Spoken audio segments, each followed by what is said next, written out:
Hey everybody, how is it going? Sorry we're running a little bit late. We, as usual, we're having some Skype issues that we had to sort out before we could start. The things I have to do to get Matt's Skype to appear on screen these days is ridiculous. It's ridiculous. Sorry, I just figured something out.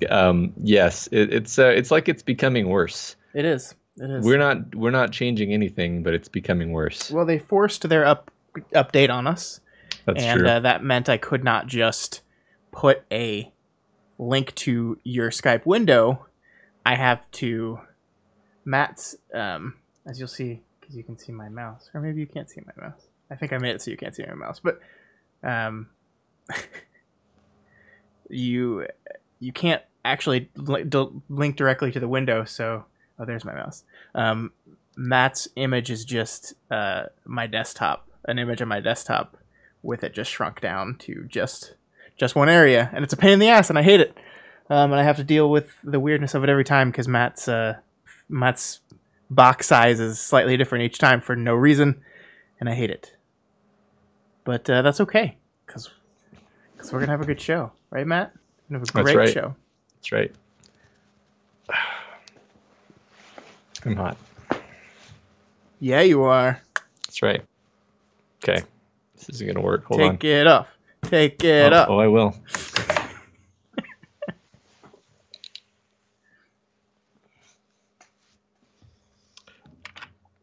Is that good? It's great. I loved it.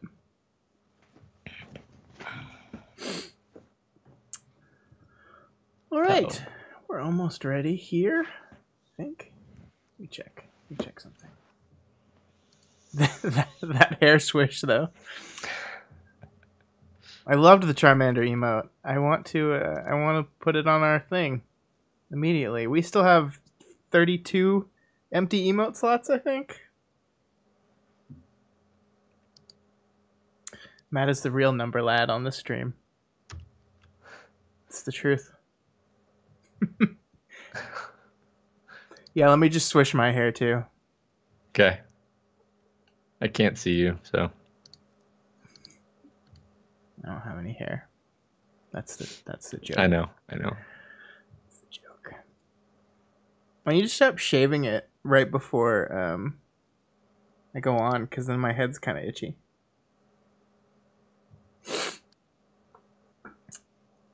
Yeah, I can imagine. Never shaved any part of my head. You probably never will have to. Bald people unite. Luckily, I think my head looks relatively normal bald. Yes. If I had to lose all my hair and have a weird looking head, that would have just been the worst. No, you have an excellent head for baldness.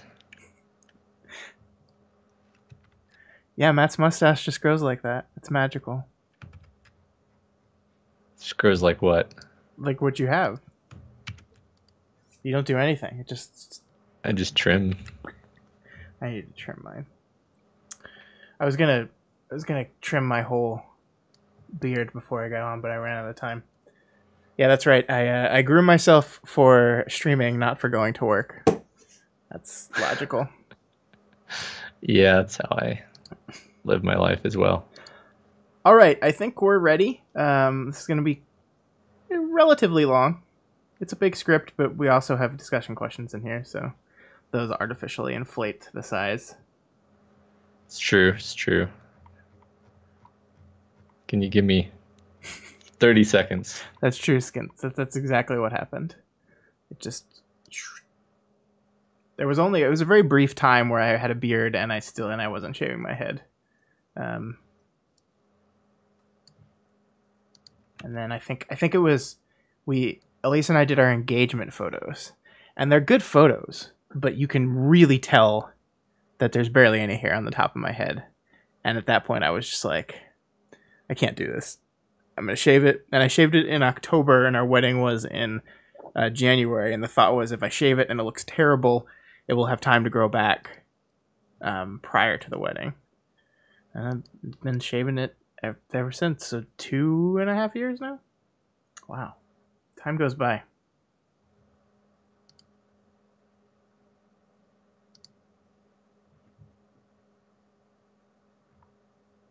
Oh no, I'm sorry, Prof. It's working for me, I think. Hate YouTube. But I love YouTube. It's like the eternal relationship.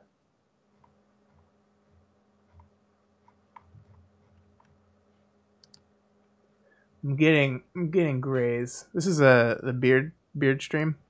Yeah. I'm getting some grays in here, and it's like, ugh. I'm very unhappy with it. Because it was like, my facial hair has always been like, there's red in there and there's blonde in there, and it's light. It's always been lighter than my actual hair was. And now I'm like, oh wait, look, there's more blondes. Wait, that's not blonde. Oh no. We're old now. Yeah, my temples do that too. Sucks. Are you ready now? Did you have your 30 seconds? Oh my god. That's a no. I'll just continue to talk about my face. I got a pimple right here. About to lose my shit. About to lose my shit, Scott. No. No, obviously not. None of that. Are you okay? All right, I'll have to deal with this later. I'll have to use enormous willpower and put this out of my mind until we're done. Just crushing. Am I allowed to ask? I mean, it's the same. It's the thing I was working on before, but I feel like I almost got it working, but no. So. Yeah. Okay. Hi everyone. It's Matt. Hello, Matt. Oh hi. I've been trying to get something to work and it wasn't. I mean, I just got 2 notifications that you published something. Well, so. Okay. Now I need to delete those. God damn it.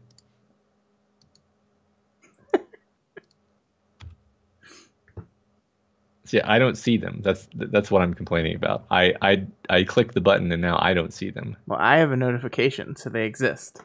Oh my god. Well, okay. It's not the end of the world. I'll fix it afterward. What did you want to say, Kayakin? That looks like what you wanted to say. Oh no. I clicked. All right. How do I get back to the chat? I clicked the emoji button.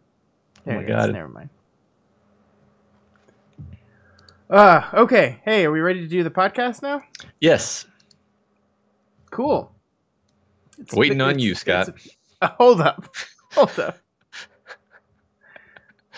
That's a joke. It's a joke, everybody. Okay. I'm going to click record.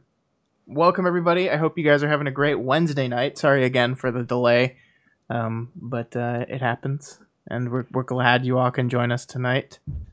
And let's do this thing. Yeah. Hold on. Just let me fix that. I'm holding. Did it break everything? Nope. Good. Holding. All right. We're good. Now we're good. Have you pressed the record button yet? I pressed the red rec button. Cool. Me too. Okay. And let's do this damn thing. All right. I'm gonna count you down, and then I'm gonna burp because I need to burp.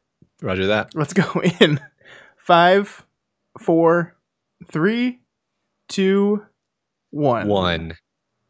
Hey everybody, welcome to We've Got Ward, a Doof Media podcast series where we expertly dissect and discuss Ward, Wildbow's return to the world of parahumans. My name is Matt Freeman, also known as Thing 1. And I'm Scott Daly, aka Thing 2. We're a package deal. This is the weekly podcast where Matt and I eagerly dive into Wildbow's world of kicking the shit out of your mom, tendril high fives, and alien-based death powers as we analyze and interpret this ongoing web serial. This week, we are officially starting Arc 12 Heavens with Chapter 12.1 and 12.2. Having decided to kill some dudes, Victoria heads out with the remaining mostly intact members of the Heartbreak Siders, as well as her parents. So, like the new Heartbreak Siders? They kick the shit out of some mercenaries guarding the portal to Earth N, so they can go in there and then kick the shit out of Love Lost and Cradle. Meanwhile, March has caused an caused an S-class event in Brockton Bay, which just proves once and for all that God does exist, and he really hates Brockton Bay. Matt, Yep. what did you think of these 2 chapters?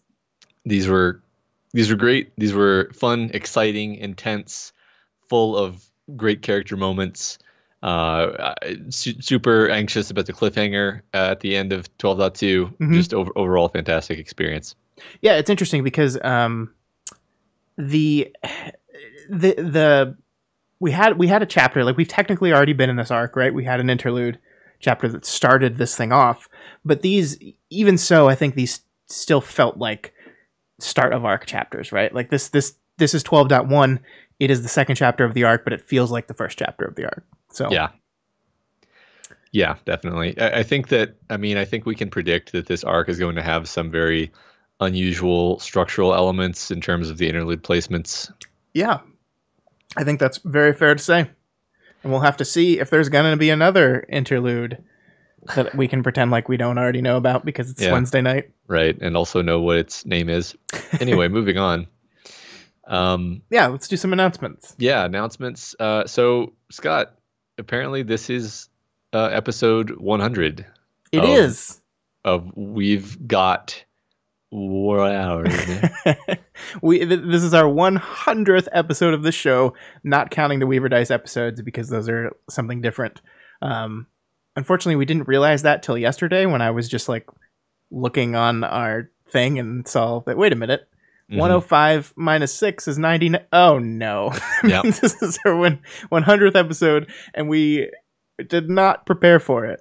But it's really cool. Like it's crazy that it's been 100 episodes. I can't quite wrap my mind around it. Yeah. Maybe we'll do something special for our 101st since we didn't really prepare for this one. Yeah. But just for now, we'll just all, thank you guys for sticking with us. Yeah. For 100 freaking episodes. 100 episodes. We hope you guys have enjoyed it. We certainly have.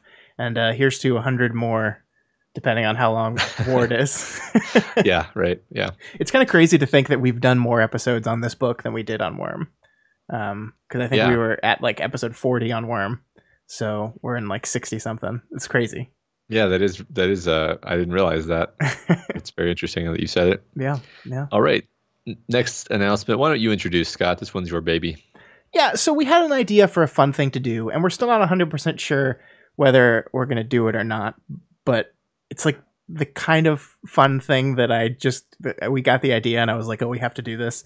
The NCAA tournament is coming up here in the United States, which is the giant 64 team basketball tournament that basically takes over the entirety of March and some of April.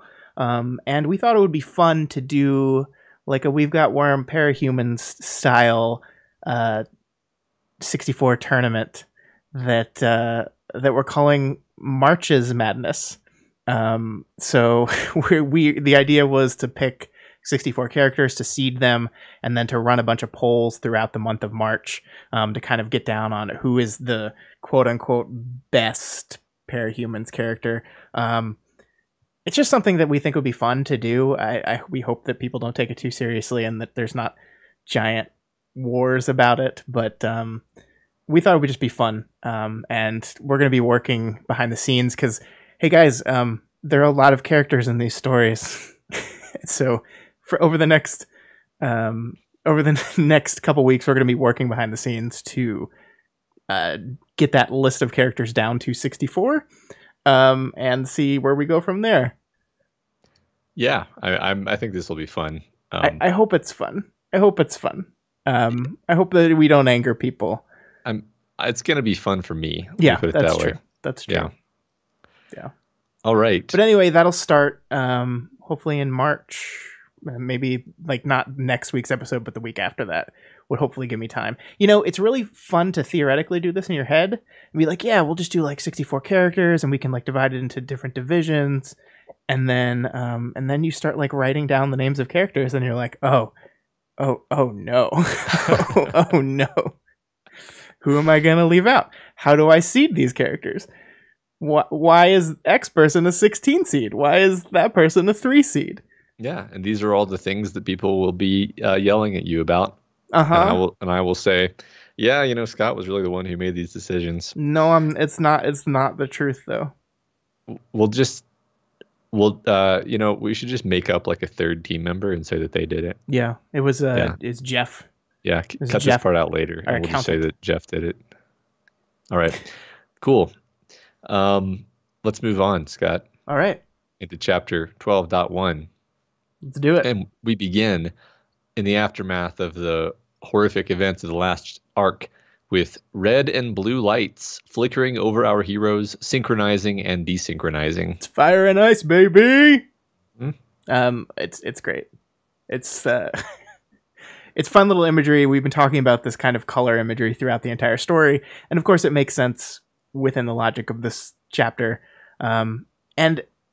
This is like, it's one of those fun moments that gets my brain spinning, Matt, but it's also like, it's setting the tone for this chapter. Like, if you think about it, we're in this spot now where we had the last time we saw Victoria, she like came to this decision. It was a decision she was having a rough time with and she wasn't sure about. And eventually she came to this decision that, yeah, okay, we probably need to kill these guys.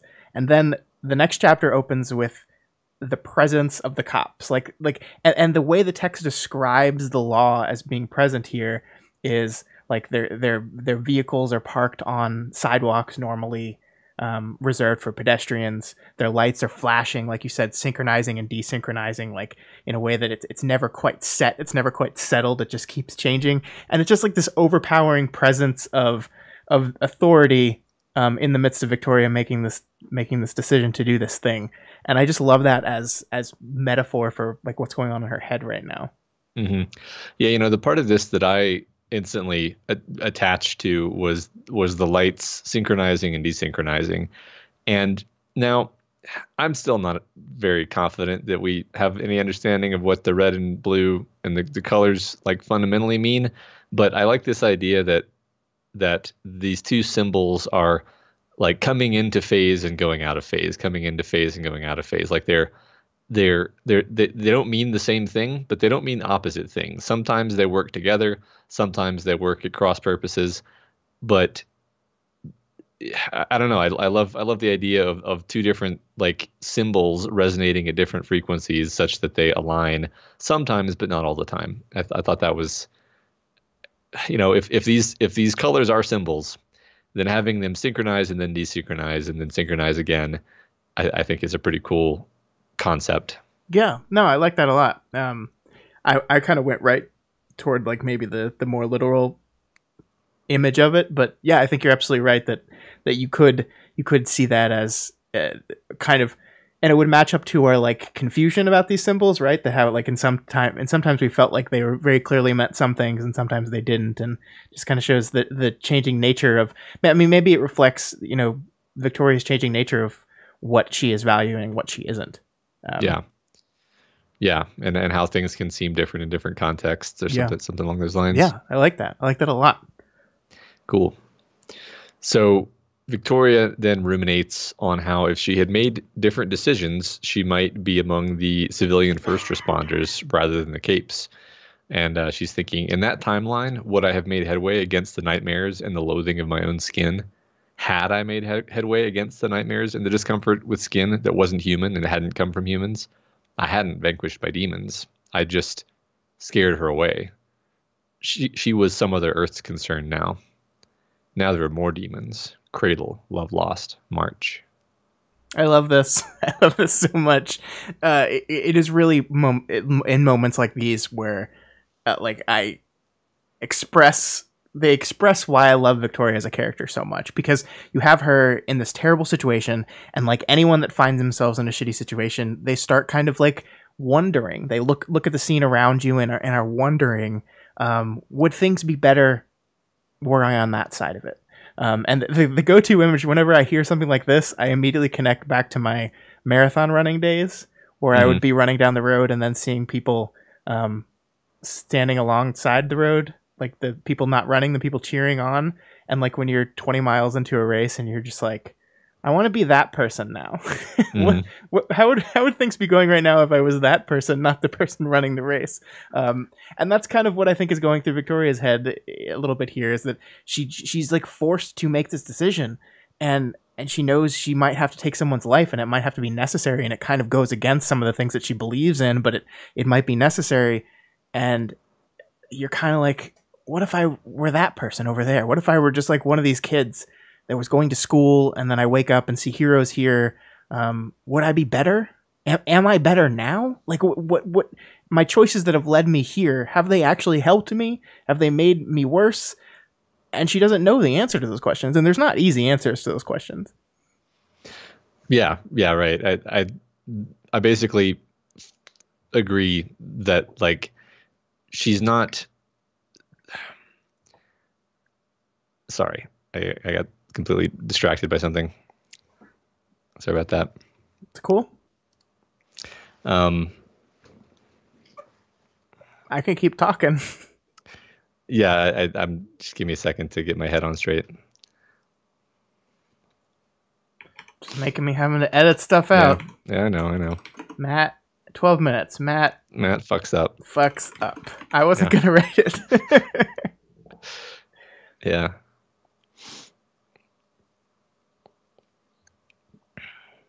Am I waiting on you? Yeah, I'll go now. Okay. Yeah, I particularly like the language where she says, I hadn't vanquished my demons, and then transitions to, I just scared her away.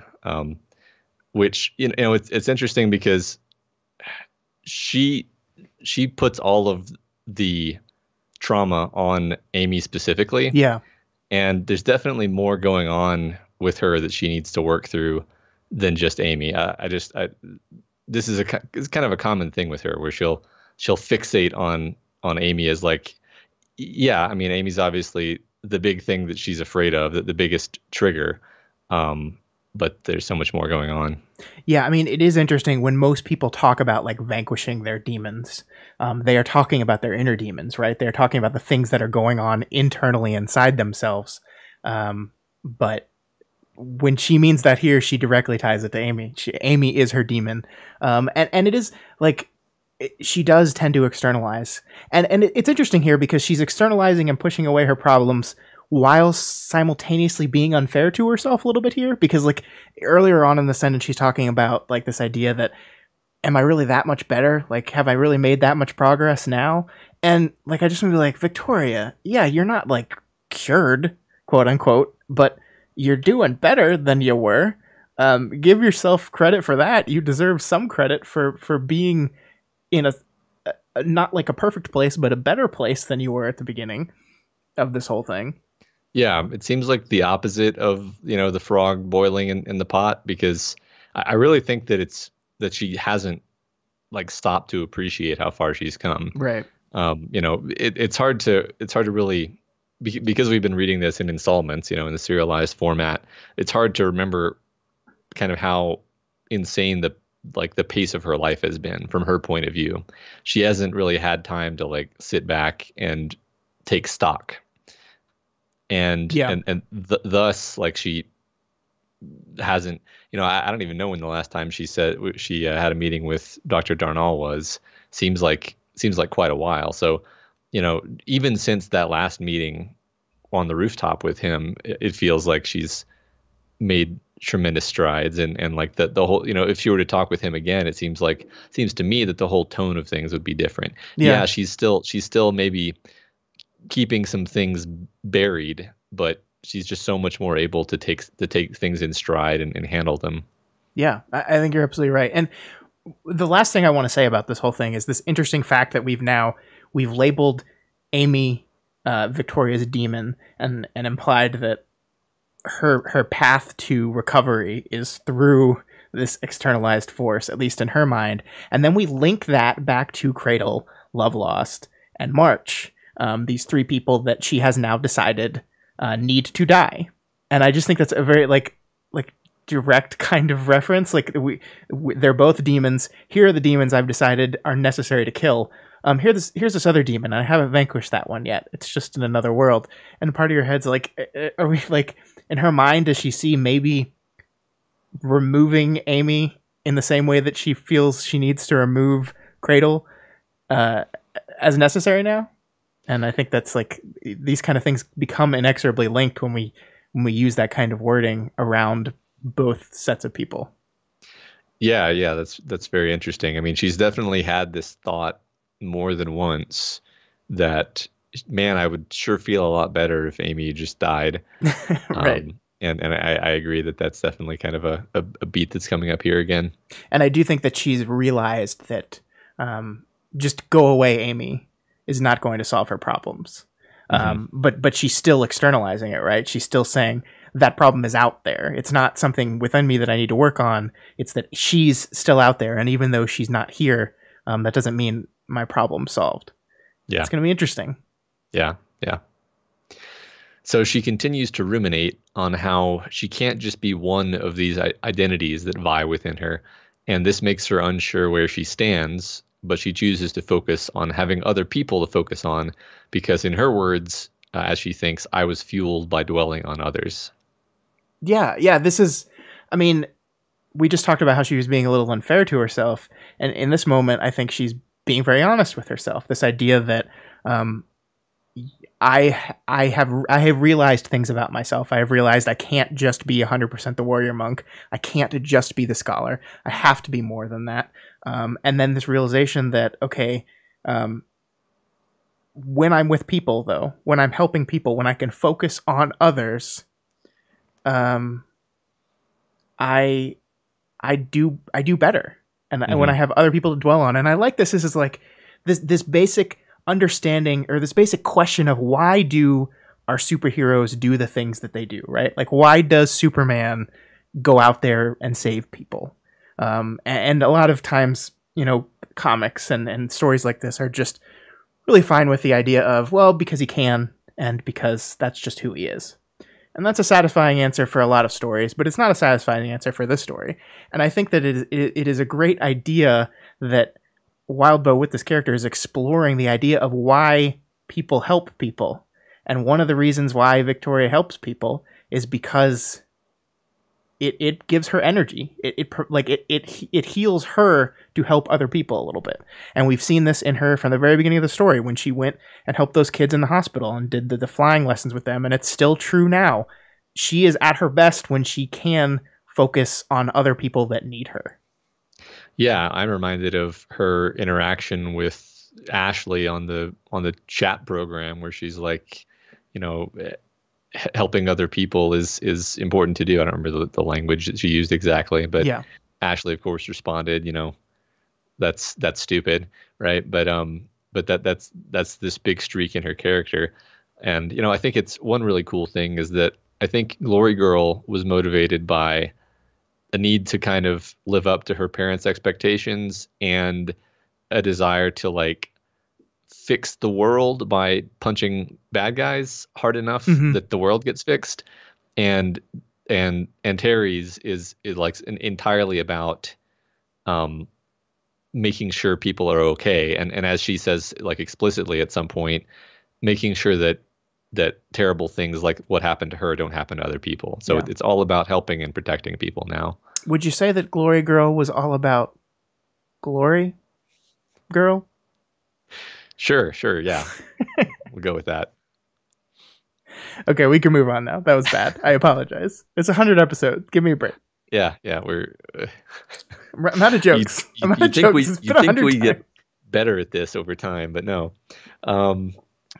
So there's this bit that I didn't actually parse right the first time I read it, but on the second time I did, and I thought it was worth pulling out that Victoria glances at Rachel's canines, and then she basically does a textual double take as she identifies one as a husky, and then looks at it again is wait, that's not a husky.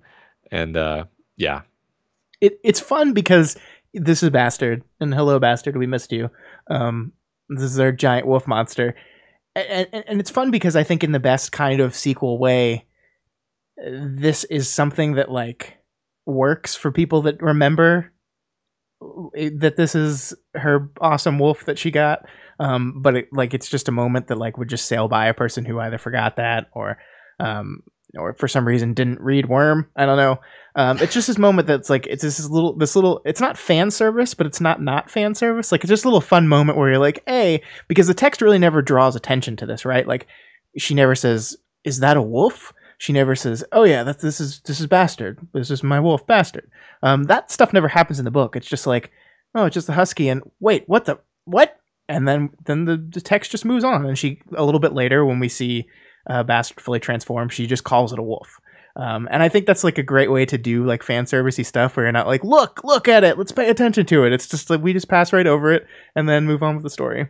Yeah, I mean, just the way it's written feels very realistic too. Like if you're walking on the street and you see a dog and you're like, oh, that dog looks a little. Wait a second. Yeah, it's not a dog. Like that. That's how basically exactly how your thought process would go. Right. I have a husky and people think it's a wolf sometimes, so I definitely see doing the opposite as something a person would do for sure. Interesting. I also wanted to point out this moment where Victoria observes Precipice wearing his Daft Punk costume next to Chastity wearing an upscale coat and boots, next to Cassie wearing a patched bomber jacket with a haircut to match. And I guess I just like how Victoria, and by that I mean Wildbow, is constantly able to use observations on clothing to find ways of saying deeper things about the characters. Yeah. I mean, I've seen some people complain about Victoria's fashion sense tendency in some discussions before, and I just have to be like, "What? It's awesome! Look at it right here. It's perfect. Like that we have these three characters standing around each other, and we're trying to make it distinct how different they are, and yet they are all hanging out together, and we can do that very easily by just painting the way that they dress, and right, and it makes perfect sense to our character why she would be aware of that. And it also, like, we kind of define these three as a unit throughout the rest of this chapter in some rather funny ways, but they are like a weird unit because they don't quite all fit together. Yeah, just to briefly like talk about how much I love this some more. Like, I can't think of how many other like stories that you read where your character is like a knight or something, and for some reason in this knight's internal monologue, they're like describing the dresses of all of the ladies and all of the tapestries and it's like, okay, well, obviously the knight doesn't give a shit about that. The author just wants to describe that to you.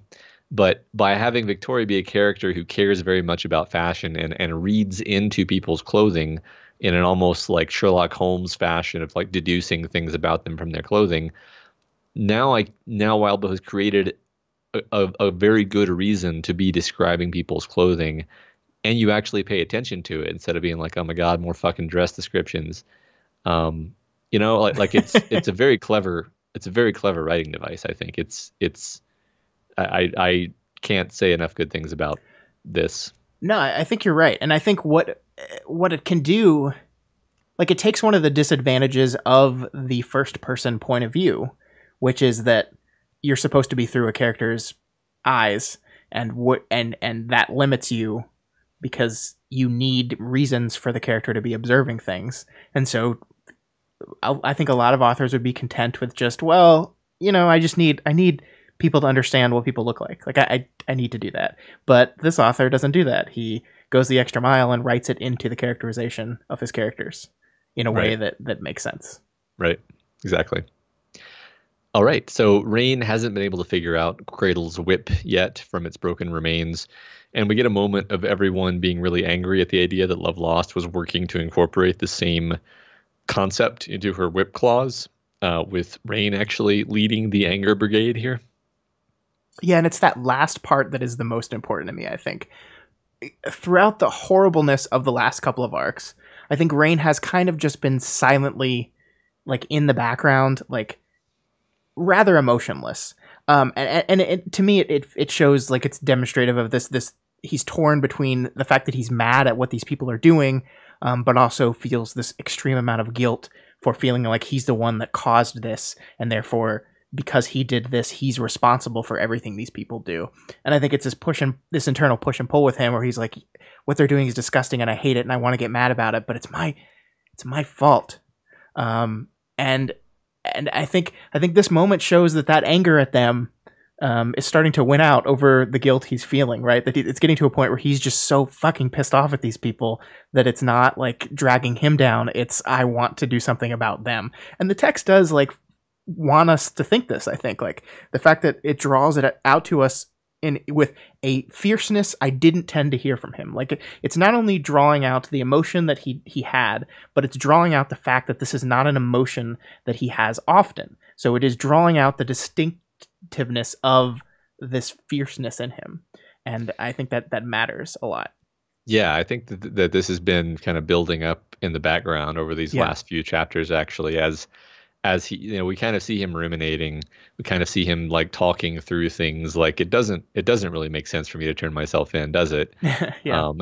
And like realizing like they're at this point responsible for their own choices, right. and they've gone far beyond what was justified by, okay, I killed your kid. That's terrible, and you probably deserve to get vengeance on me, but you don't deserve to cut up a whole bunch of random other kids. Right. There's only so far that guilt goes, and then eventually you have to be like, no, this is your bad for sure. And that kind of brings me to my next point that I wanted to talk to you a bit on. Something's going on with Love Lost, man. Like this idea that she was working on putting Cradle's technology into her whip claws, I think is significant in that we've slowly over some of these most recent chapters seen a version of this character that is not the same version of the character we met. She is not someone, we've already noted that she's not someone that seems like blindly driven by rage anymore, like to get revenge. She's acting differently. She's breaking her own rules. Like she cared about only like it was no kids, and then it was no only certain kids, and then it was seemingly indifferent to kids in general. And then she's willing to do whatever the heck she did to Colt. Like I think the book is trying to show us that something's not something's not right with her, and I have no idea what it is, but like she's like whatever she's signed up for here is changing her, and and I think that's reflected in Rain's fierceness and his anger. Yeah, my mind goes back to the kind of, I guess, a couple of times where we've seen her like stand at a distance and just kind of creepily stare at Rain, right. And that behavior was something that we remarked on at the time, and is very noticeable as being like weird and different. And I wonder, if something shifted in her at some point. Yeah, I mean, it's certainly not the way you would think a driven by rage to get her revenge person would act, right? Like this calm, collected, I'll do it later. Like it seems different, and I think the book has slowly been like feeding us these something's off about Love Lost stuff a little bit. So I don't know what we're gonna do with that, but it really jumped out at me here. Like I just the idea that she was going to incorporate Cradle's whip technology in her claws, like really jumped out at me as like, whoa, like it's moved on from just, okay, yeah, he's doing this stuff, and I want to get my revenge, and therefore I'm with him, and that's moved on to something entirely else. Like I'm not cool with what he was doing, or I am cool with what he's doing, but like in a very like standoffish way where I'm not involved. Therefore, it's not me breaking my code. To if you're going to incorporate the stuff into your weapon, your code is gone, right? Right. Yeah, I agree. So Rain has lent one of his robot hands to Ashley's peg leg. So now she gets some sensation through it. And I just love this specific detail of like the teammates lending their powers to cover for each other. Like she's got the peg leg is from Tristan, and now the hand is from Rain, and it's all working together to help her. It's like they're a family. Yeah, it's beautiful. I love it. And it links back up to that moment at the end of the last chapter, right? When everyone was working together and leaning on each other and supporting each other, even people that weren't on the same team, just were a group together. And I loved that moment. And I like that you pulled it out here because I really like it. Yeah. I also love that Carol is like, hi again, Rachel. I guess remembering the time that she and Victoria ran like cowards when Siberian showed up. And Rachel's like, huh, we've met, huh? Yeah.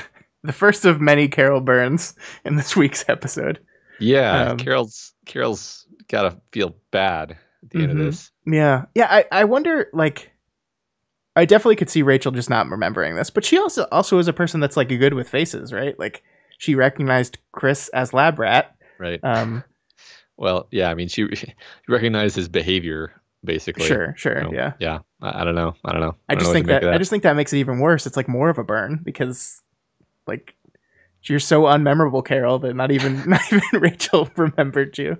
Yeah, right. I mean, I do wonder what's going on here because like how many capes has Rachel interacted with who could turn into a sphere that looks like that, you know? True, yeah. We'll see. We'll see. Or she's just doing it because everyone wants to burn Carol. Yeah, Should maybe. I just mean, title this "Everybody Hates Carol." That's yeah, this episode title. kind of is, yeah. Um, so then everybody hits on Rain. Yeah, the whole side thing with ladies loving Rain continues to just delight me. I don't know if he's like using that make his face sexy thing that Kenzie gave him or not. Like we don't know that for sure. Like we knew he was using that in the hospital, right? Like they made Yeah. specific note that he was using in the hospital, but he's out here and he's got his mask. So I mean maybe he's got it turned on. I don't know. But it's just hilarious to me. Yeah, I mean, my response, either way, he was described as looking like Nicolas Cage. So, I mean, you can't really do much better than that in my book.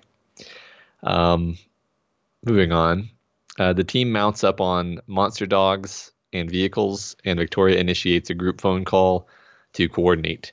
She recognizes the fact that she's the only one who not only knows everybody, but knows all the facts that are pertinent to the mission, and so it's assumed that she'll lead. Yeah, and I wonder if it's worth tracking the moments where Victoria slots herself in as the reluctant leader, where she like takes charge because no one else is going to and no one else can. And I mean, she just likes to lead, right? And she doesn't ever phrase it that way. It's just always like, well, no one else is going to do this, so I have to. But I think she enjoys that position. Yeah. Yeah, I know what you mean. She doesn't. I think that was one thing that came up in the discussion of like Victoria's leadership qualities is like she's not like I am a leader. Like that's not part of her identity. It's Right. just I don't know. Like I do this a lot where like if a problem isn't getting solved, I'm just like, all right, well, this is frustrating to me, so I guess I'm gonna take ownership of this. And Yeah, I mean, it slots into her general desire to help people, right? Like if her focus is to help those around her, sometimes to help those around you, you have to take charge. right. And so yeah, she's never just going to be like, I am the leader. It's always going to be framed in the fact that in order to help these people, I have to be in charge of them right now. I mean, what's funny is she's clearly the leader of Breakthrough. Right, yeah, definitely. But that conversation has never been had, has it? No. I can't. As far as I can recall, the last time anyone explicitly discussed leadership, it was Tristan's kind of the leader, and also Ashley's kind of the co-leader, Yeah. which she gradually was just like, yeah, fuck it, I don't have the makeup to be the leader at all. But I mean that was mostly just Ashley being like, no, I don't think Ashley ever was the leader in any kind of real way. It's just Right. that's the way she saw herself, and therefore did not want to be excluded from that part of the conversation. yeah, well, she couldn't not be the leader. Yeah. And therefore she was the co-leader. Yeah. Yeah, but Victoria definitely, and there is still some sharing with Tristan that goes on, but in this moment, Yeah. Tristan's not really around, so That's true. Byron is great, but he's not really a leader, and she's going to step up. Yeah, yeah. So Victoria splits the forces according to ability to be combat effective while being relatively stealthy, only getting minor pushback on her decisions. I just wanted to note how much I love Ashley's character progression throughout these two chapters. Well, okay, throughout the story really, but as exhibited in these two chapters, where she's gone from this volatile, prickly, barely a team member person to somebody whose edges haven't like been entirely smoothed down, but if Victoria gives her an order and the order makes sense, she like sighs and nods. And I don't know, like I love where she is now, where she's just like she is a team player, and a lot of her being ridiculous is just kind of a perfunctory, like, yeah, she's not just gonna like nod enthusiastically when you give her an order, but she's gonna listen. She's gonna cooperate. It is a grudging acquiescence, right? Like she will do what you want, but she's not just going to be like, okay, Right. Yeah, Right. yeah. And an earlier version of Ashley would have probably bickered and thrown a fit here, as I think we will see very specifically through Damsel in the next chapter. But this version of Ashley, this changed Ashley, does not. Right. I love this whole part though. I love like the general frustration Victoria has at the pushback she gets and how that pushback is framed. Like we need people to be stealthy. Rachel, you're not stealthy. I can be quiet. Rachel said she can be quiet. Like I can just imagine that, like having to hear both of those. I can imagine that being so annoying. And like Victoria's just basically like, fuck. Okay, yeah, no, you're right. Just trust me on this. Right. What I meant was just fucking listen to me. Yeah. Then Victoria tells everyone that they have the go-ahead to kill. Scott. What? They do? And she says, Mayor says yes, for all that counts. Lawyer, I had to remember my mom was present. How to relay the tacit permission without throwing a wrench into Natalie's professional life. Talk to me, my mother said. She wouldn't tell you yes, but today she isn't telling you no either. I think that's as close as you're going to get. Essentially my take on it. What?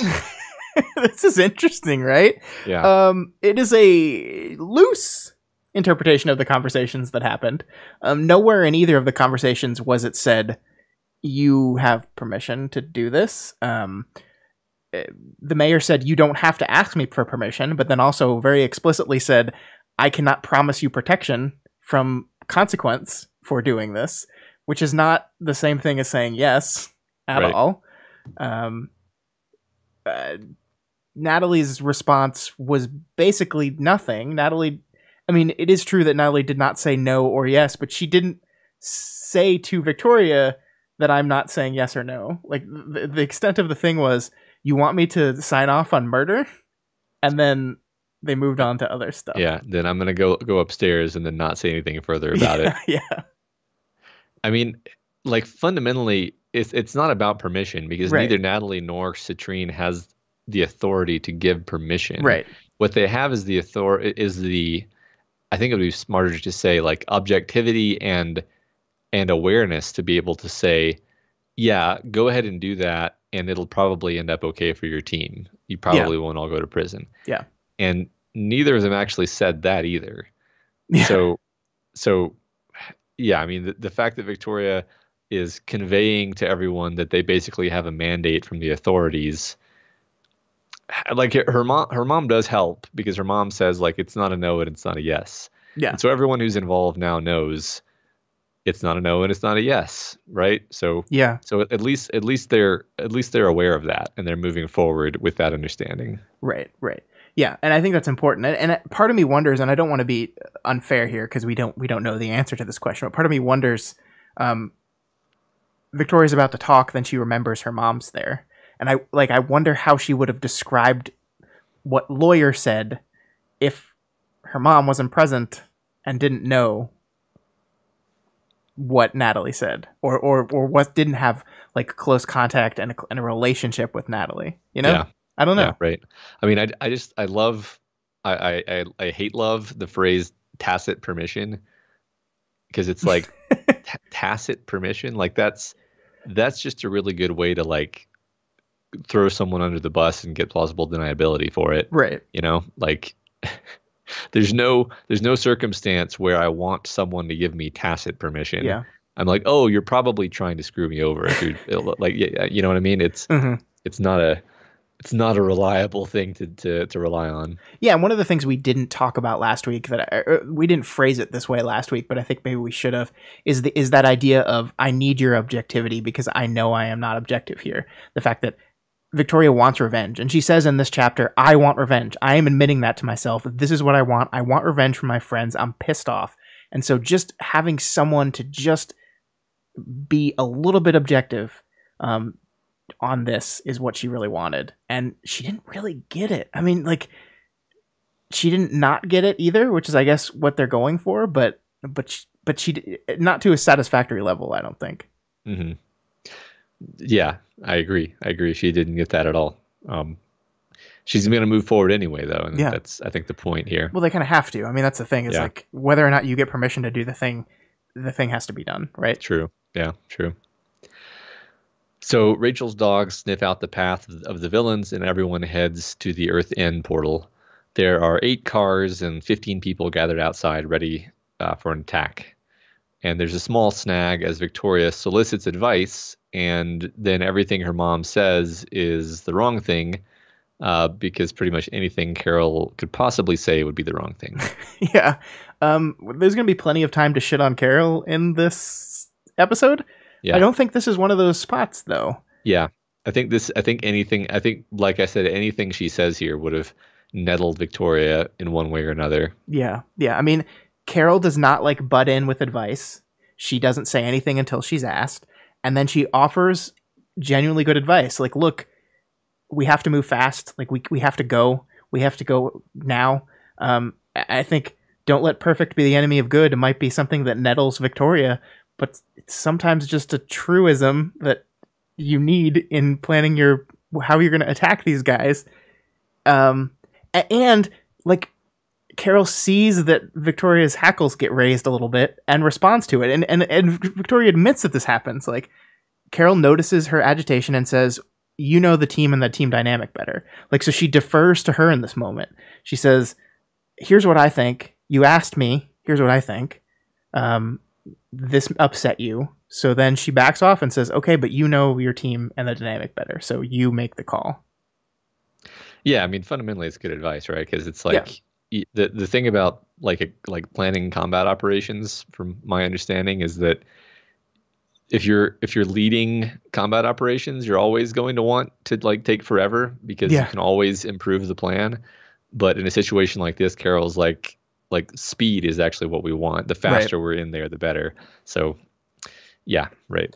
And I love this part where she says, I looked to my dad for backup. My dad wasn't my dad right now. And this will be the second time in the chapter that Victoria has specifically noticed that her father shifts modes, shifts from being dad, being guy who rolls a light ball to help a kid feel better, to being the Kate version of himself. And it is interesting that she never points out that her mom has this mode shift. Like, that is not something that Victoria is aware of or capable of being aware of, is a mode shift in her mother. It's just specifically her father. Mm-hmm. True. Yeah. But I also like the way that's worded. I look to my dad for backup. Backup on what? Like, against your mom? Like, was she being oppressive? Like, she just deferred to you. She said, you know the team and the team dynamic better. I'm deferring to you. And yeah, it's like looking for backup. Like, I agree completely, because she asked for advice and her mom gave her advice. Yeah. And then she looks to her dad for backup, and like what she wants is for her dad to like put his hand on Carol's shoulder and be like, back down, right? Back down. But like that's not at all what's needed here, actually. Yeah. So yeah. So Victoria's plan is to blitz using old school new wave tactics, secure the portal in the center of the building, and then mop up everybody who's left. A lot of the plan actually relies on just telling Sveta, go in there and try to snag people and not kill them. Yeah, let's save the Sveta talk for a little bit later, because I think we're gonna have a lot to say about her. But it also relies on Rachel not getting to charge in, which makes her grumpy as well. But still compliant. She still listens, which shows a level of respect for Victoria, I think, that she's earned from Rachel. Yeah, I was listening to like Arc 3 of Worm yesterday for some reason. What? And that's really random. It is. And I was just reminded of like how different this Rachel is, because that basically, like, everything anybody said to her, she'd be like, you want to fucking make something of it? and now it's, she's cooperative. She has her place in the world. Yeah, I mean, Victoria says her grumbles are not helpful, but also they're not like active resistance. Right. So the new wave technique is pretty awesome, actually. Flashbang makes bombs of varying intensity, and then he hands them to Brandish, who shifts into her indestructible sphere, kind of taking the bombs with her. And then Antares throws the sphere with her super strength. And it says, with a bit of wretch strength, I hurled the sphere. It crashed into the 2 guys on guard duty. I landed and I kicked it, channeling about 7 years of active frustration with the maternal unit into the kick. I love that so much. I love it too. There's not too many situations that exist in the world where kicking the shit out of your mother would be considered a therapeutic, healthy activity to do. I think this is it. I think this is the one place where that's okay. Yep, your mom is invulnerable, and you're using her to knock down a bunch of bad guys. Yeah. I love she reduces her to the maternal unit here. Which I mean could just be an author wanting to use different words for mom, but it also is very like standoffish and cold. Like it's not like it's the most technical way to define that relationship possible. Right. Yeah. No, I mean, I think there's something to that actually, because she also, I'm pretty sure she, like in her phone contacts list at the beginning of the story, she has her listed as like parental unit number 1 or something like that. Yeah. Which is in that case, actually, I think an intentional, like clinical way of distancing herself from her mom and all of her connections to people. Yeah, I agree. So then the sphere crashes into a bunch of people, and Brandish shifts back and then lays waste from a superior vantage point with the bombs, also including dud bombs, which are just meant to make people take cover, which is pretty cool. Yeah, and like Brandish knows which ones are the dud ones, so she can like weave through the explosions by going to where the dud ones are that nobody else knows about. It's really cool. And there's not a lot of like analytical stuff to say about this. I just appreciate that the writing gives this to us. You know, we have this team that worked together for a long, long time, and we've now put them back together temporarily, and the writing pays that off for us in a really fun way. Like, of course they're going to have, you know, techniques and moves and strategies that all work off each other perfectly because they've been together for so long. And they're also like very kind of clinical in their caping, right? Like they're not like, they're very organized. That's just the way these people are. So I just appreciate that the story took the time to go there and made a cool moment for us. That's like in line with all of our characters.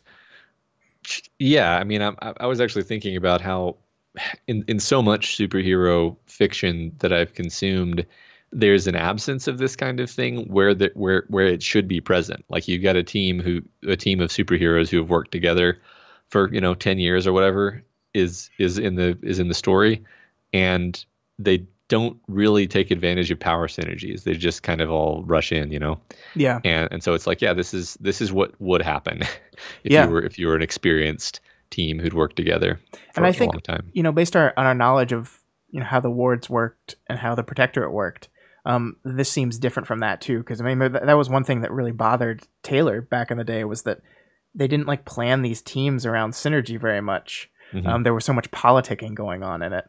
But now here we have this team that synergizes really well and shows how New Wave is distinct from the other hero groups as well.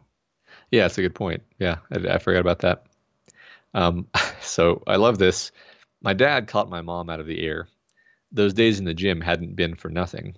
When she changed back, she was in his arms, her face close to his. Dorky, lame, embarrassing. So this is funny and all, but it then segues into Victoria resenting that she didn't get more of that in her life, as much as Dr. Darnell might have asked her to like deal with that. Yeah. And I thought that was an interesting like way of turning that moment. Yeah, I mean, it's this thing that like I think every kid kind of has about seeing their parents like being lovey-dovey, right? Like it's just like, oh, that's lame. But also, I don't know, not by the time you're like 19 or 20. Like it's probably like something I think once you shift to adulthood, your parents being affectionate to each other is not something that like you have that kind of reaction to, that like, oh, this is embarrassing reaction to. But Victoria still does, and I think that hints towards obviously the complex relationship she has with both her parents. She specifically mentions here that she thinks like, why didn't I get more of that kind of affection? Like, why didn't I have that? Like, and yeah, she can't really analyze it right now because she's like in the middle of a fight. But I just think it's like so shocking how immediate that reaction is, and then how like immediately she starts inspecting it after that. Yeah, you're right. It's almost a sequence of like reaction to the reaction, and then metacognitive therapeutic analysis of what all of that meant. Yeah. I think it speaks to what a complex and like self-aware character this is. Yeah, absolutely. I love it. So then Sveta enters the picture, first helping a guy off the roof, and then bursting into the building with Ashley in close quarters with allies. And Victoria notes how in control she seems. Yeah, we get that reference to the Sechin ranges. Am I saying that right? I don't know. Sure. The ranges, which is just a fancy term for Taylor got more bugs when she got more trapped. Yeah. Yeah. And so we get that, like, she's like trying to link that. She's like going down a Cape nerd hole, linking that to how Sveta's control seems to be a lot more focused. Like, we get this really like specific description about how like her tendrils are not pulling at her face, like grabbing every corner and like pulling, and like that they're like her face is clear, and that's different from the way she remembers her in the past. And it's very like specific imagery that we're getting here, and it's going to matter a lot as we continue to explore Sveta.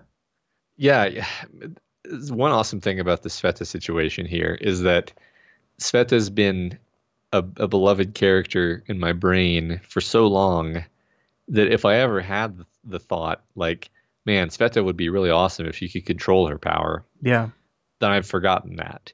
And I've just now taken for granted that Sveta can't control her power, and she has to stay away from people, and she has to use prosthetic suits, and so on and so forth. And now it's like a payoff for a setup that I forgot about if it ever existed. And there's a weird kind of like satisfaction that comes with seeing her almost like living up to a potential that you forgot she even had. Yeah. You know, because she's like an MVP here. But there's an inherent contradiction in that, and that's what I love about it. Because we see in this moment, "Can you grab the brandish ball?" I asked. "Yes," was the whisper. Hearing the whisper, knowing my friend, I got it. Sveta turned away, headed down low while tendrils reached up. I felt a pang of sympathy, but I couldn't afford to act on it. And this is what I love about this, because you're absolutely right. This is Sveta, and throughout both these chapters, this is Sveta realizing the full potential of what her power can do when it's under control. It's incredible. It's focused and great and kind of badass, but it is inherently contradictory with the person she wants to be, because like she controlling her power was like something to do for survival, but it's not what she wanted. What she wants is to be a human. What she wants is to have a body. What she wants is to be a teenage girl. What she wants is not like full amazing control over these tendrils. She doesn't want the tendrils. And I love that the text like spells this out for us a little bit later in the fight, where with this moment where Victoria is realizing she was a teenage girl, and for a brief time she had a body, a covering she loved for a shape she hated. Back then this body had been her entirety. Now, after a body and paint to decorate that body, after clothes and clothes we shopped for, to lose her suit was to be stripped down, naked before the world, vulnerable on multiple levels. She wrestled with that even as I saw the visible triumph in how each extension of a tendril moved just a bit more accurately, just a bit less self-defeating. And that's this wonderful contradiction in this moment, where she's both happy that she's getting this control, that she's achieved this level of control over herself, and every moment of that achieved control reminds her of the thing she lost and the person she's not ever going to be able to be. And that is like so fucking tragic. It's like, I love how complex this thing is rolling out to us in the middle of this really intense like blitzkrieg of an attack. And we're still exploring character here. Yeah, exactly. I don't have much to add to that. It's just a mix of sadness. I guess bittersweet is the word, right? Yeah. Because you're so happy to finally see her in control in a way where she can be around people out of her suit, but she doesn't want to be around people out of her suit. No. She doesn't want them to see her like that. So yeah. It's fascinating. Yeah, and I love like Victoria here is wanting to be Victoria. She's wanting to help her. She's wanting to make her feel better. And all she can do is reassure her. All she can do is yell stuff at her like, "You're doing great. Good job. Way to go." Words of affirmation is all she has. And I love this moment. Like, I wish I could hug her and put her arms around me, those arms that are gone. But I can't do that. All I can tell her is, "You're doing great." I love Victoria so much. Yeah. I love that. So once they're inside the building, the team uses the quote unquote dominoes engagement to clear through 40 people in what seems like seconds. Overall, the attack is a flawless victory beyond the fact that they may have injured some of these mercenaries pretty badly. Yeah, the dominoes engagement named by Amy, which sucks because it ruined it a little. I liked that beat a little bit there. But it is really interesting how the text writes this, or how the text explores this attack, right? Because like the words that are used here are very interesting. Like they describe people being tossed aside. Like Victoria is using like that elevated violence we were talking about here, but like it's very standoffish. Like in other places where we've gotten like bones broke and I felt it. Here it's like there were people with guns and I flew into each of them and then it just moves on. There were people making a break for it and I dealt with them. I helped them down the stairs in the most debilitating way possible. Like she's seeking out the big guys so that she's allowed to use a little more force on here. There's this one moment where Chastity like slaps a person down and we note that there was no smile, no triumph in the act, and relating it back to the Love Lost fight, or the Lord of Lost fight, where she was like joking and happy about it. Like this is business. This is no fooling around. This is no games. This is, we are here to do business. And yeah, like you said, she says at the end of this that it was a little bloody, a little too unkind in a way that would be remembered, but we were as intact as we arrived. So they don't have time to think about those kind of things. They don't have time to think about perception of them as a group anymore. It's just like, we need to get through these people as fast as possible. And the writing shifts to measure that as well. Yeah, this Victoria who like 80% of her thinking while fighting is like, how do I take this guy down without hurting him? It's I helped them down the stairs in the most debilitating way possible. I mean, which like I visualize as just her like bullying into them and like intentionally giving them like momentum so that they'll crash into the stairs and fold over themselves and break limbs. Yeah. Yeah. And the great thing about this is we see after this, it does shift back. Like Victoria breaks some more people's bones in the next fight on the other side of the portal, and once again we are back to the Victoria who is very aware of each and every bone she breaks and is very aware of that kind of stuff, and now like the urgency of the situation wasn't such to where like she couldn't think about those things. So like it's funny because it's not like a shift happens in Victoria and now she doesn't care about the people she hurts. It was just in this one battle, in this one moment, they were just all business. Yeah, well, I think it's important to say that Waldo perfectly conveys like why is this so tense? It's because they know that if they don't succeed in this blitz and like quickly get to the portal, quickly disable everyone, then there's a very good chance that their enemies on the other side will be warned, or the portal could even be closed to them. Right. Very like the outcome for them is potentially catastrophic if they can't win as quickly as possible. And so like this is another one of those chapters where my heart was like beating too fast for the whole chapter because I'm excited and like anxious wanting them to succeed. And that's great. That's great action writing. Yeah, I agree. Yeah.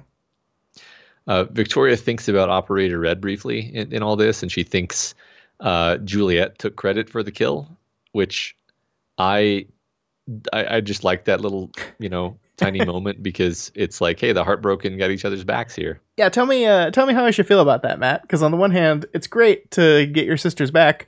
On the other hand, it means that everyone has this understanding of Darlene that is not an accurate understanding of Darlene. If we're going to take the credit for the kills that she has every time, I think all of the Heartbroken have an accurate understanding of Darlene, and like it's putting a lot more context on like why, like Chicken Little said like I trust her with my life, and one of them was like stupid. Yeah, it's like stuff like this maybe. Yeah, well, if you continually take that stuff off her and then don't tell anyone else about it, then of course they're not going to have an accurate understanding of who she is and what she's capable of. Yeah, it's true. But I think the Heartbroken are their own little tribe, and they see no reason why other people they would never. I don't think even the ones who dislike each other would like undercut each other to Yeah. outsiders. Yeah. Maybe I'm wrong about that detail, but I don't know. I don't know. they seem very cohesive to me. Yeah, they are. So once through the portal, they see TV coverage of the fight in Brockton Bay, where it seems like even Dragon's intervention doesn't stop March. We see the city unfold in much the way that March said it would when she killed Vista. And then Victoria rushes back through the portal to learn what happened. Apparently what's happened is so bad that it's worth considering handing over Rain. Yeah, so we leave this chapter on a few big unanswered questions, right? The first one is we know March has succeeded, as her interlude led us to believe that she would, but we don't know what that means. And the first big question is Vista dead? Is she dead here? Because this is very specifically worded imagery to link back to what March would describe as Vista's death, as you said. So, is she dead? Did Vista just die off screen, Matt? What do you think? I think not. I think there's too many. I think there's a lot of possibilities there, right? Like, yeah. Well, I mean, one of the things we learn later is that like one of the reasons why like she got to Killington so fast to pop that bubble is because Killington was like folded into Brockton Bay because like so much of the thing was so like maybe Right. It's just like, oh shit, it's helping her get around faster. Let's not do this. Yeah. Or just like it was already obvious that they had lost like the desired negative outcome had happened. Mhm. And so the protectorate or, whatever they're calling themselves, the wardens retreated. And so Vista just retreated because Yeah. I mean, in a certain sense, if you've got some S-class monstrosity or effect flooding through the area, it doesn't help you to have everything all scrunched together. You kind of now want Yeah. everything to be separated again. Now I have a question for you. Yes. Is this what you believe, or is this what you want to believe? I mean both, but the thing is, like, I think it's somewhat likely that Vista is dead, but I'd say most likely not. I mean, if I were to have to like stand back from it and be very like narrative focused, like it's too neat to say like March says that X will happen when I kill Vista, and then X happens. Mm-hmm. That's fulfilling an expectation with no flavor of subversion to it, which isn't something that you can never do while writing, because then you could just always predict that the opposite of the stated thing would happen. Sure. But in this case, I just really suspect that that's not what's happening here. I think that's fair. I think she's dead. All right. Well, thanks, Scott. You're welcome. Thanks for that. Uh-huh. Yeah. And everyone, I just want you to know that Scott does have a power such that his predictions come true retroactively. So if Vista dies, it's his fault. All right. I mean, I honestly don't know. I was going to take the opposite of you no matter what you said. So well, that way at least one of us is right. There you go. So the last bit here is that whatever is happening, and the book kind of hides this from us. I think just to make a dramatic cliffhanger, right? Like there's no real narrative reason to hide this information from us when we are told most of it almost immediately the next chapter. But it does bring us on a good cliffhanger where we are told that the information is so bad, what is happening is so bad, that for a brief moment, Victoria says, shit, maybe I should give him Foil or Rain. Maybe we should just do what they say. Yeah. Yeah. Right. Yeah. I think that's pretty effective. That like whatever this is, that's how bad it is. Yeah. Yeah. So I guess the question there is, do you believe that she would actually do it? Because my answer to that is no. I think that there was a moment of panic upon learning how bad things were. And I don't believe she would suddenly be like, yeah, let's actually deal. No, I don't believe she actually would. I believe she's just thinking through, like, I mean, if you're in a situation, for example, where like everyone is going to die if you don't sacrifice someone, then you at least have the thought of like, well, if everyone is going to die, that means they're going to die too. So why not just sacrifice them? Yeah, true. It's reasonable. It's just not something that I think she would do. Yeah. And then we move on into 12.2, and we're pretty much picking right up where we left off. Mm-hmm. Before Big V can duck back into the portal, the reinforcements arrive. Did you use Big V to just like turn the Vista screw? Absolutely. So mean. Yep. A blood-tinged damsel of distress. We don't know whose blood that is. Yeah, we don't learn that at all. Like, we see it, Victoria notes it, and then we just move on. Yep. Plus 2 innocuous friendly boys wearing peacoats and hard white masks with spaces cut for their thick glasses, their foreheads labeled 1 and 2. And I adore that my first thought, which was literally tied in my brain with, the Harbingers, was, Thing 1 and Thing 2. And they are. Yeah. And they're just fine with being called that, too. Yeah, Yeah. I love that so much. So one of the things I kind of want, like, I think Wildbow does this really well in his stories. And some people might disagree with me on this, I don't know. But the ability to introduce levity into chapters where things are super dire. And that's kind of where we are right now, where like things are like bad. Like some shit's happening in Brockton Bay. It's super bad. They're on this revenge force to get back against the people that just chopped up their teammates and kidnapped pieces of them. Things are bad, and some of our characters have kind of been beaten into a place where they're not like really in the mood to be funny anymore. Like even Chastity, we saw in the last chapter, where like she's at a mental place right now where she's not like celebrating getting to bitch slap people. Yeah. And then so what do we do in that situation? We bring in 2 characters who are scary, but also funny. Like these are very they bring levity to this chapter. A lot of the jokes, the funny lighter moments around this chapter circle around Thing 1 and Thing 2. And I think that's it's a smart way to bring some humor to a scene that is objectively awful. Yeah, just now I've come up with a incomplete ontology of types of arcs in Wildbow stories. Okay.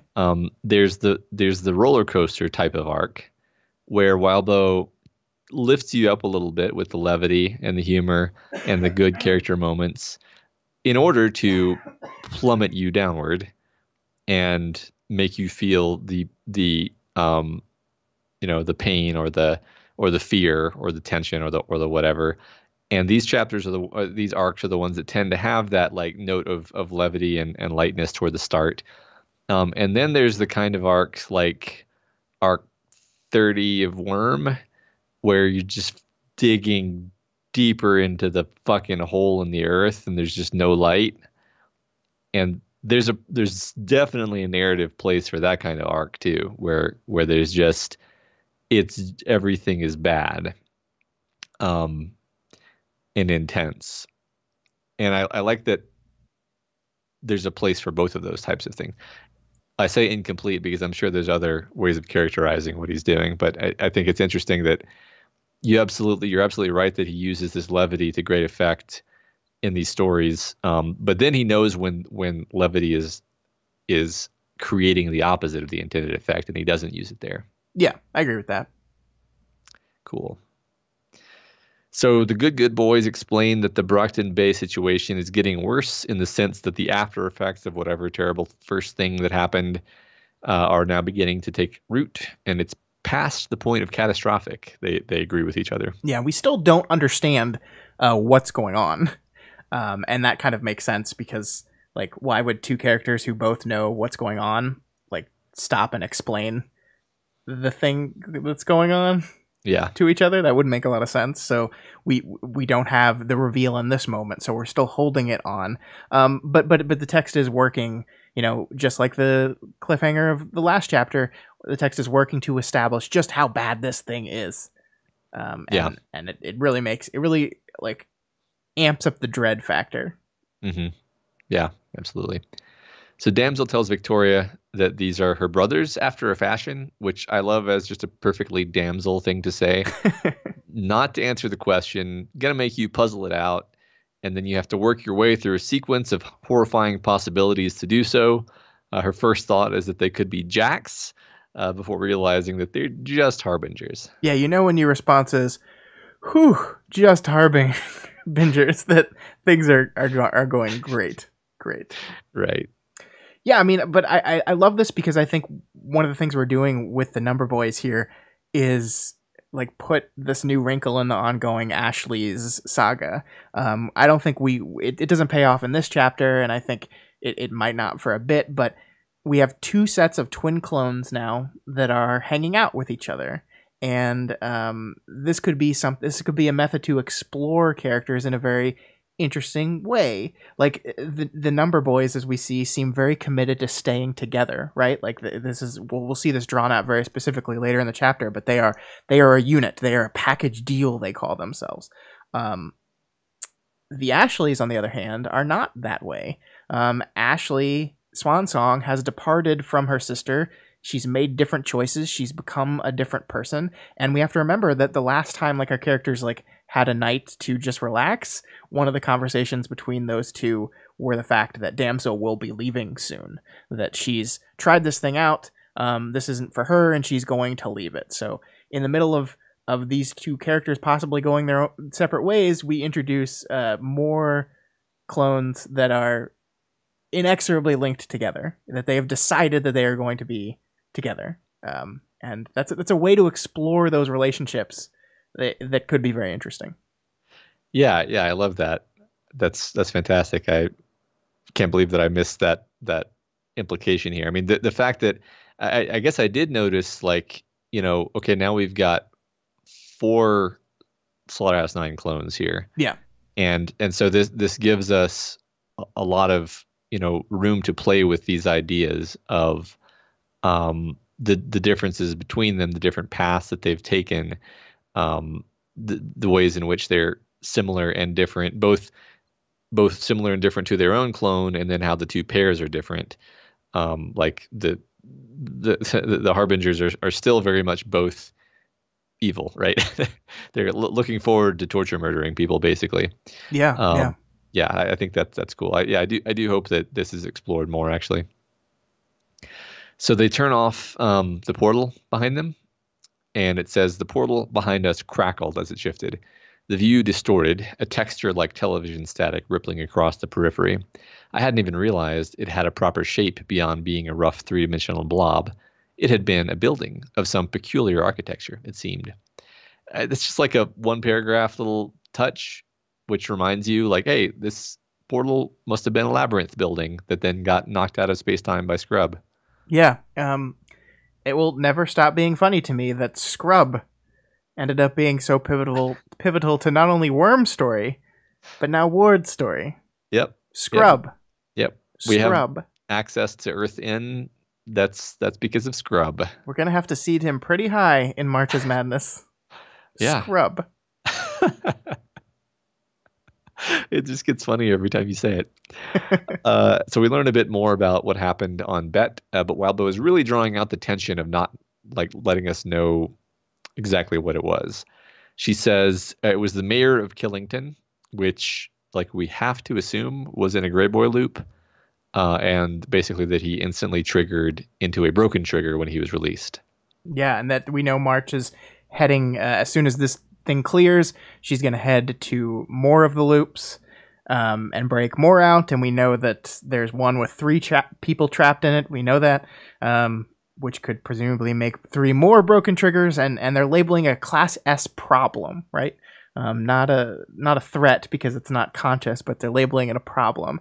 And I think this is the final bit of Wildbow drawing a picture for us of how bad this thing is, because Class S is a very coded phrase in these stories. We know it. We understand it. To drop that kind of wording, we finally get it. I think that, oh yeah, this is worse than bad. Right. Yeah. This is on the order of all of the big bads of whole movements of the story in the past. Mm-hmm. Can we? Maybe this is premature, but like we and the fandom at large has for a while been like, is this going to be about Dauntless? Yeah. And it seems like the answer is no, because first of all, you can't like second triggers aren't reliable. Yeah. But also I don't think a second trigger would turn into a broken trigger regardless. So it seems like she is just going after Greyboy victims. Yeah. It seems like the effect of popping the bubble on its own is the goal. Yeah, right.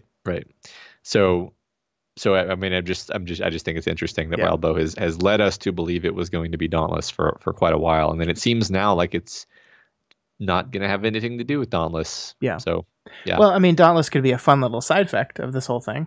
It could, but- yeah, it could absolutely be. Yeah, I'm not. That's why I was asking if maybe it's premature. Maybe that is going to come into play. But yeah, I mean, the mayor of Killington. I mean, for all we know, that was like the person that Taylor saw underneath the tarp. Yeah, that's true. So, oh God, I forgot about that. Jesus. Yeah. Tarp. I've never forgotten about that. Oh ever. my God. Thank you for that. Yep. Thank you. So 100 episodes. So just before the Harbingers can dish on what exactly is going on with the broken triggers, beyond saying that it's a structural issue, Rain interrupts and earns an HR violation from Victoria. Yeah, like this is one of those things that I think is probably like, as from a reading perspective, is probably like, no, just explain the thing. But like, I get that in this moment, there's not time for this, right? Like we just had built this whole scenario in which they had to move as fast as freaking possible, because they're short on time, and every minute we let our enemies get further away, they're more situated, they might leave and go somewhere else, we might completely lose them. Time is of the essence here. Also, we have the clock of Rain passing out, which is going to happen any moment now. We don't really have time to like sit around and talk about cape shit, and of course Victoria wants to because she's Victoria, but there's just not time for this right now. And yes, it's like inherently unsatisfying, but I think it's like designed that way. Yeah, I agree with you. I almost want to fixate more on, like, would Rain grab Tristan's armor? Would Rain grab Ashley by the collar? Yeah. No, this is no, sorry. Would Victoria grab these people? Would Victoria grab anyone else in the team except Rain? Probably not. Yeah. I don't think so, because she kind of pushes him around, like, in general. Yeah. Yeah. Kind of a theme. It is. There's this continuous contentious relationship between the two of them. Rain has continually been the one to like interrupt and or disagree with her, and yeah, she roughs him a little bit here. It is interesting, and I like, you wonder where it's leading to, because it is leading to something. Like, and I think we've kind of talked about why this could be, like why their relationship in particular is this contentious. And I don't want to repeat myself there, but it is great that we keep seeing these moments, like they keep happening. Yeah, right. So Swansong cautions that Victoria should give the Harbingers very specific orders, because otherwise they'll just single-handedly run outside, capture, and torture everybody to death. Cool. Cool. An arc or so ago, Victoria was frustrated about having to make a deal with some shitty criminals. Now she's working with murder boys. And this is cool now, because this is where we are now. We need the murder boys. Yep. It is ironic that some of the people she cut a deal with all those arcs ago are now like standing in her way, kind of like it was that same team, right, that is now on Earth N, and yeah, it's funny how life works that way. Yeah, I like that. I hadn't really put that together. Yeah. So the team leaves Cassie behind with the portal closing Madhu, and it says, oh yeah, just interesting, like Doon, Doon is the name of the bloodhound. Yes. Or the scent hound. I guess, I don't know if it's a bloodhound, but I had forgotten that. But Cassie's staying behind with Doon, the monster dog. Rain and Brandish lend a hand in cutting their way through locked doors to get to a convenient side exit. Victoria decides that she trusts Sveta more than the Harbingers in this moment, which is nice, and it shows how much faith she's willing to put into Sveta here.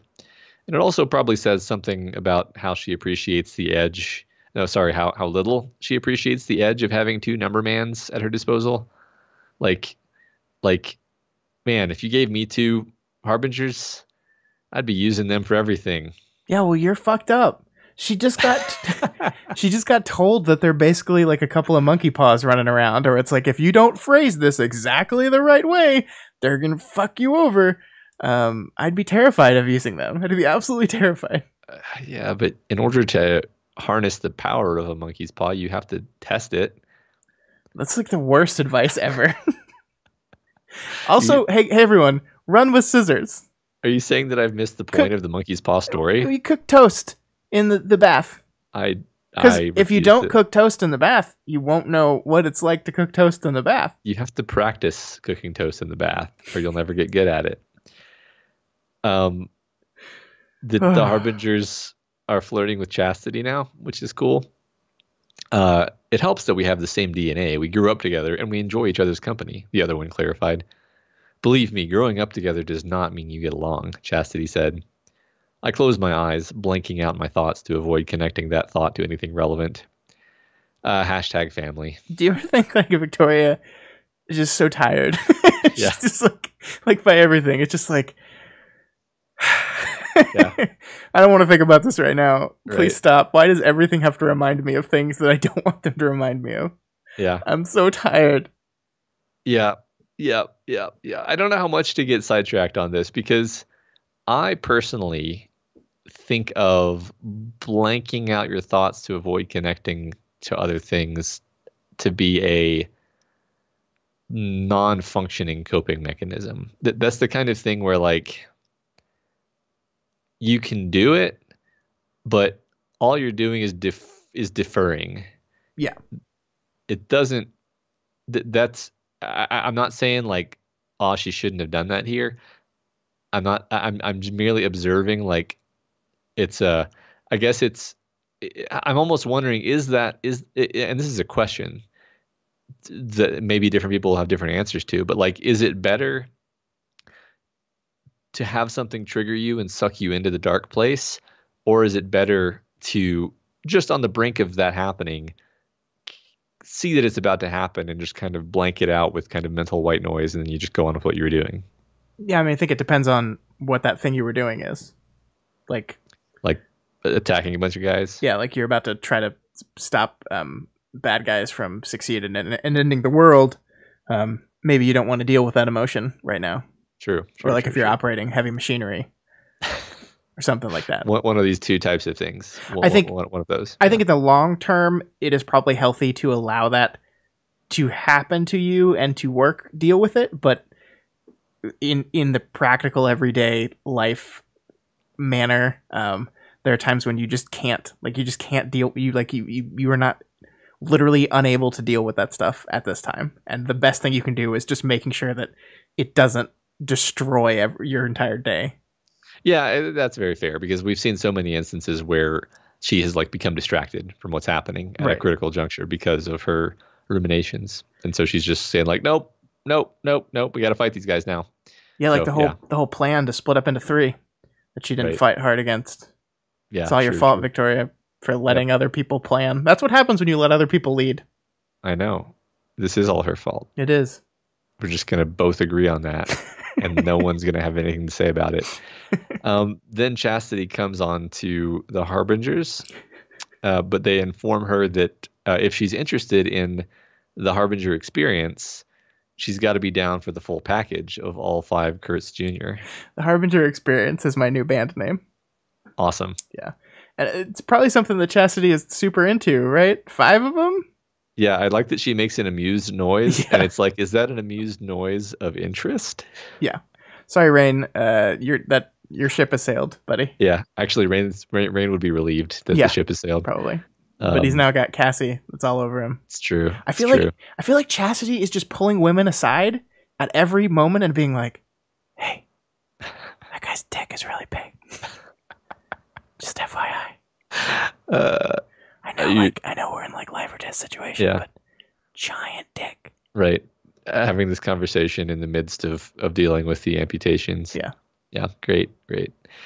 Sveta tells Victoria that she feels about as good and in control as she ever has. Yeah. Which this whole conversation is happening on different sides of a door, right? Yeah. Like they're separated by a door and they're trying to connect.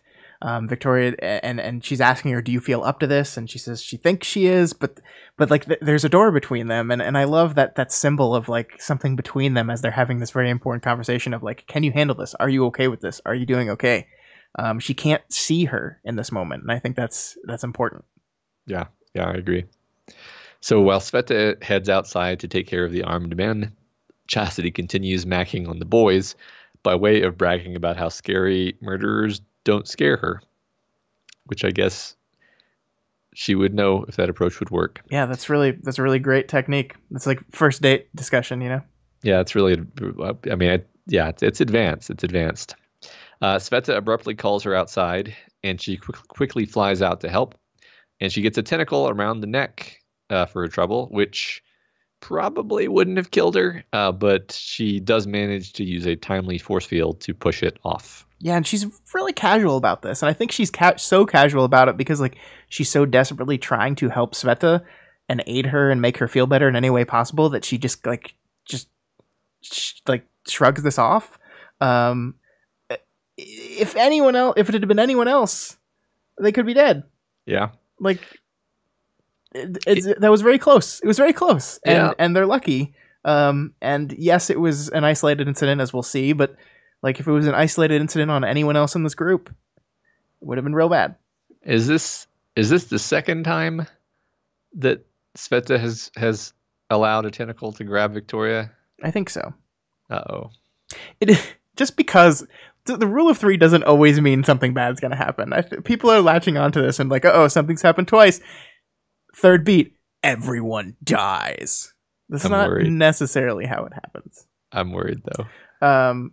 I do like that. Like, so she like the way this is phrased, and I didn't actually copy paste it, but she the wretch flashes in her mind, and then she's unraveling it like almost in that same moment. And then, like, the tentacle lets go when it was around her neck, and that area extended to 10 feet. And I'm always kind of continually shocked when the text reminds us just how big this force field blob is. Like, the area that was around her neck extends out 10 feet. And it's like, you forget, like, I think my head always, like, returns to, like, a just, a couple feet larger than Victoria on all sides. But no, this is a big, big thing. Yeah, me too. I agree. I may have even not parsed that correctly. That's interesting. Yeah. So Sveta grabs the 4 men that she was supposed to grab, and then she grabs a few more men from around the corner that they hadn't even noticed, throwing them toward Victoria and Chastity one by one. Victoria maims a couple of them in the course of stopping their momentum, and Chastity knocks them all out. Yeah, and we talked about this a little bit in the last chapter. That now we've kind of gone back to very traditional Victoria reacting to injuries, where we see ribs cracked, legs broken. One of the guy that she breaks his leg, she drops him, and he lands on his broken leg, and she kind of winces. It's like, I had to do that. Sorry. We've kind of gotten to this place where she's having to do this stuff, and I do like that. Like, she's still aware of it, like that we haven't fully gone to fuck these guys. I don't care that I'm hurting them. She's still aware of it, but like the way it's worded, ribs cracked, leg broken. It comes off as a bit dismissive relative to how she normally would be. But yeah, she is paying attention to it. Yeah, right. I mean, it is very just kind of functional, though. You're right. Yeah. So Victoria then goes outside to give Sveta a high five. Yeah, and I love how that moment plays out. Like, she holds up a hand, and Sveta's immediate reaction is, "Stop? What? You want me to stop? No, that's not what I wanted. I just want to give you a high five." And it's like, it's kind of heartbreaking that that's the first thing Sveta sees. She sees a hand out, and it's like, I've done something wrong. You need me to stop. Yeah. Poor Sveta. Yeah, I know. Yeah, that's this whole bit here with her is so sad. Like, she goes on, she says, "Don't worry about me. Don't feel you have to, okay? I'll manage. I can deal with the bad days. I've got support, friends. Jessica's back, and she'll get in touch soon. Weld is out there, and all I've wanted to do from the beginning was to stand shoulder to shoulder with him." I thought about my conversation with Weld. Fuck. I'm sorry, it's a bad day. Fuck. Don't worry, Matt. She's got support. Jessica's back and definitely not blocking calls. And Weld is out there definitely not thinking about how he wants to dump you because you don't have a body. And if he thought your body wasn't good enough before, now it doesn't exist anymore. Uh-huh. Hooray! See, I don't know if this affected me quite that way, quite the way that you're conveying right now. Because like I think there's some level of honesty to her saying all I've wanted was to stand shoulder to shoulder with him. And yeah, she also wanted to date him, and she also would love to bone down with him. But she can't do that last one really. And the dating thing, like I don't it almost seems like she's not sure if it's working either, you know? Like there have been times when she's been like skeptical that it's working at all. But she legitimately does want to stand shoulder to shoulder with him as a fellow cape, you know. Yeah, and after he dumps her, she's definitely gonna still want to do that for sure. All right, fine. It's just rain on my parade. Well, I mean, I think the book is doing something intentional here, though, because this is the second time within this chapter alone that Sveta has mentioned Weld as a source of strength. She talks about how she feels as in control as she was when she left the hospital with Weld. She feels as good as possible, like when she left the hospital with Weld. Then again, here when listing the areas in which she has support and strength, she lists Weld again. I mean, we're working the story back to this big elephant that's been in the room since the beginning of the last arc. That all is not right in the Sveld world, and it's going to come to a head eventually. If the world doesn't end. Everything's gonna be fine, Scott. I'm sure you're right. Stop being so negative. I'm sure you're right. I'm sorry. I just let this text like happy endings all around. Everyone, I apologize for Scott. He keeps attempting to make predictions. We all know how that ends up. So Carol compliments Rachel on her tracking. And Rachel brushes off the compliment and says she just wants to hurt the people who hurt the kids. And then Carol replies with the perfect Victoria-ism, I agree 100%. So we haven't quite gotten to our bad Carol moment of the week just yet. But I do think it's good to pause on this right now. I like that you called this a Victoria-ism because I do feel like that's what this is doing. Like we've already had a moment in last chapter where Victoria like was helping to talk firmly to the guy they had captured, and the way in which she said that reminded her of her mother. Then we have this moment where Chastity mentions like, you two work together so well, and for a second there Victoria thinks that she's talking about her and her mom, and has a good laugh about it, thinking about that. But we are linking these two characters together in an interesting way. Like we're showing the ways that they're similar, and we have Carol just randomly complimenting Rachel and saying, it's good. What you're doing is good there. Good job. And I don't know if this is intentional, but I couldn't help but link this back to what Victoria is doing for Sveta. This like complimenting and like saying, hey, good job. You're doing great. Maybe Carol sees something in Rachel that she's interpreting as, oh, this person's in a bad way, and I need to make them feel better, and that link works for me. I'm not sure if that's a right read or not, but that's what jumped in my head. No, I think so. I think that this is the same as like Carol's reaching out to try to make this like form a connection with this person, make them feel like they're on the same team, and then Rachel rebuffs her, basically is very Rachel about it, and doesn't really take the compliment. And instead of being like, oh, fuck you, yeah, Carol turns it into a judo, or just saying like, yeah, I agree 100%. Yeah. Which is literally like a phrase Victoria uses multiple times in the story. Right. And what's funny is like the one time that pops into my mind of her using it is when she's collecting her thoughts, when she's at a Swan Song's trial and someone like throws her a curveball, and her response is, I agree 100%, which is her like buying time to think, basically, in that moment. That's so great. I'm glad you pulled that out. That's awesome. So I do wonder if this was explicitly Carol being like, I don't know how to respond to that, so I'm just going to say I agree with her. I like that so much. Yeah, the Carol Victoria stuff, I feel like that's building towards something that I don't know when we're going to see the culmination of it, but the fact that they're together, caping together, I feel like it's might be soon. I don't know. Yeah, I don't know. We'll see. So Foil disables some of the vehicles with her Bosherkin, and the team is able to spy Crested, Moose, and Prancer among the defending capes. And she wonders what Moose would think about Cradle's whip. Moose wouldn't like it, Matt, because Moose is the best ever. Yeah, Moose loves his mom. He's a good guy. I'm so glad we were back to this dude. I like this little bit character that hasn't done much but has always been enjoyable. Well, everyone thought he was dead. Yeah. I always held the faith. I don't remember why we thought he was dead. Because I just remember thinking he was dead. Like, we didn't see him with Prancer after the battle. We saw Prancer. We didn't see Velvet, and we didn't see Moose. So we figured both of them were dead. But I'm pretty sure just Velvet's dead. The old Vista guess. Is that her name, Velvet? Anyway. Sure. Yeah. Blue Velvet? Yeah. I think that's a movie. Yeah, it is. The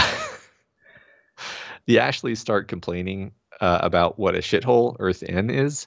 And Carol mentions, for some fucking reason, that Marquis was similar to them in terms of his appreciation for the finer things.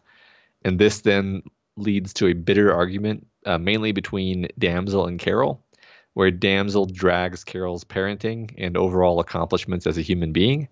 And Carol somewhat inadvertently, but maybe intentionally, undermines Damsel's whole worldview and attacks the core identity that she's built around her rose-tinted perspective on the Boston Games. It's a Wednesday night, Matt, which means it's time for another exciting episode of Carol is Shit. This week on Carol is Shit, Carol brings up Marquis. Why? Because Carol is shit. Okay. In all seriousness, I can't fucking believe the audacity of this woman. Like, it's just she's doing so well. She's doing so well, and like, so I was thinking about this for a long time. Like, because the big question is, why did you do this? Like, why? Like, no one was fucking talking about Marquis. What are you doing? And I think there's a lot of reasons, right? I mean, I think like one of the things is, she's probably like been thinking about Marquis a lot and thinking about like, you know how sometimes like you're in your head, you're just thinking about something and like working through something in your head. And then like someone mentions something that like gives you an excuse to talk about the thing that you've been thinking in your head, and you just like fucking jump on it, and like afterwards you're like, that really wasn't what the conversation was about, but it just gave me an excuse to talk about this thing. Yeah, you're like, I was that guy, wasn't I? Yeah. And you don't ever want to be that guy. Carol's that guy here. But the other thing, like one of the things that we didn't talk about in the last chapter was there's this moment where the team is getting together. Everyone is gathering in front of the university when they're like gearing up to go. And there's this moment where the text says Victoria's parents would have gotten to her sooner, but they backed off when Ashley walked up. They didn't go forward. And I read that, like, going through this whole chapter, I read that and I was like, oh shit, they really don't like Ashley, do they? And Carol specifically does not like Ashley. And in this moment, what are we seeing in this moment? We're seeing they're walking along, Swansong's bitching about stuff, and she's leaning on Victoria. She's leaning on Carol's daughter. And they're supporting each other. And Carol does not like this woman. And probably does not like the fact that her daughter has gotten so close with this woman. And what does she do? She talks about a random person who has a mindset that just so happens to match these two people. And Carol's not stupid, right? Like Carol is sometimes completely unobservant and unwilling to like read situations, but she's not dumb. And there's no way in my mind that I'd think that she doesn't know exactly what she's doing with this line of attack. Like, I just think she she knows that this is a way that's going to agitate these two people that she doesn't like very much. Yeah, I agree. I mean, I think maybe the first time I read through, just straight through, I was like, why the fuck is she talking about this? And then on reflection, I'm like, yeah, it's definitely because she knows exactly who Damsel is, and she knows what her mindset is, and she knows that this is like a torpedo directly into her soul. And I mean, like, I think we're gonna get to it in a second, but like, she nails Damsel with it, but Swansong holds it together, you know? Yeah. Well, that's the thing is, like, I think her original line of attack was towards Swansong, and it's just Damsel that takes the bait because Damsel is a different person than Ashley is, and that's once again how we're demonstrating how these people are different. Yeah, yeah.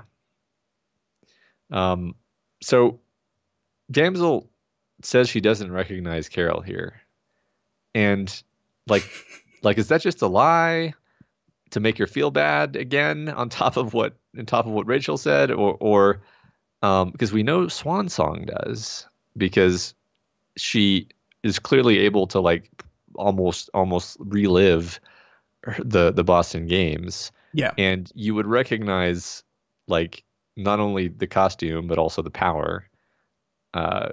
So yeah, do you think Damsel's just lying to make her feel insignificant here? Like, cause I mean, one of the first things we learn about Ashley is that she's like so proud of the Boston Games. Yeah. Yeah. I mean, she seems like she seems really aware of, like, she knows who she is because she knows she's Victoria's mother. True. I think you're right that this could be an interesting avenue to kind of like hint at the fact that their memories aren't the same. That could be an interesting avenue. But I mean, I also like it as just like, I know this is going to piss you off. Like I like this conversation as two people pissing each other off in the ways that they know each other's going to be pissed off. Like, yeah, like Carol goes down this line of thinking, knowing that it's going to hopefully piss off Swansong, and what it does is actually piss off Damsel, but also Swansong in some way. And then Damsel's response is to knife Carol in exactly the places where she's the most vulnerable.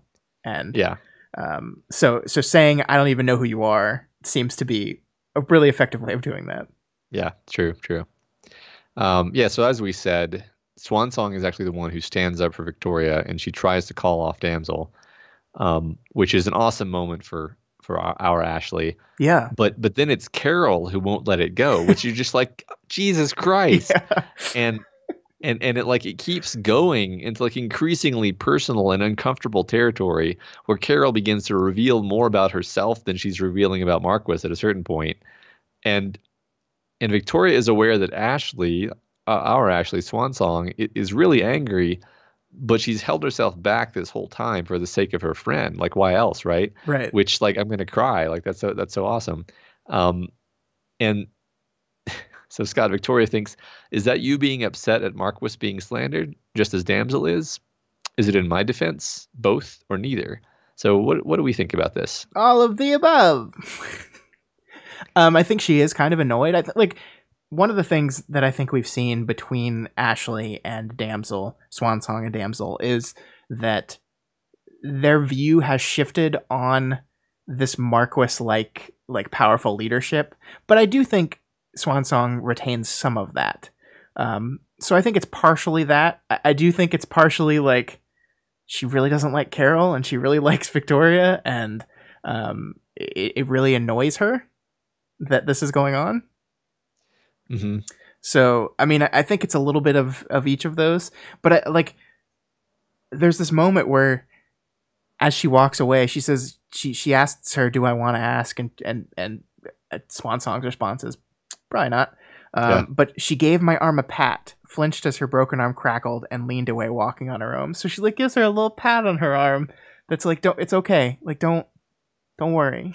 Yeah, it's okay. Yeah, well, see, and I'm glad you pulled that out, because when her arm crackles, to me, that's like a little narrative grace note of, hey, I remember the Boston Games when she broke her arm. Yeah.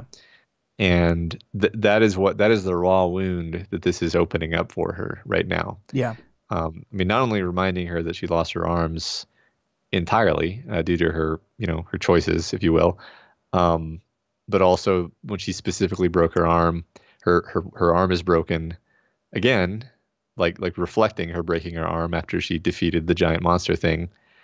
And this is us reminding, like, yeah, that directly tying basically Boston Games, Carol to this moment, failure, regret, Marquis, all of these things tied together by this symbol. Yeah.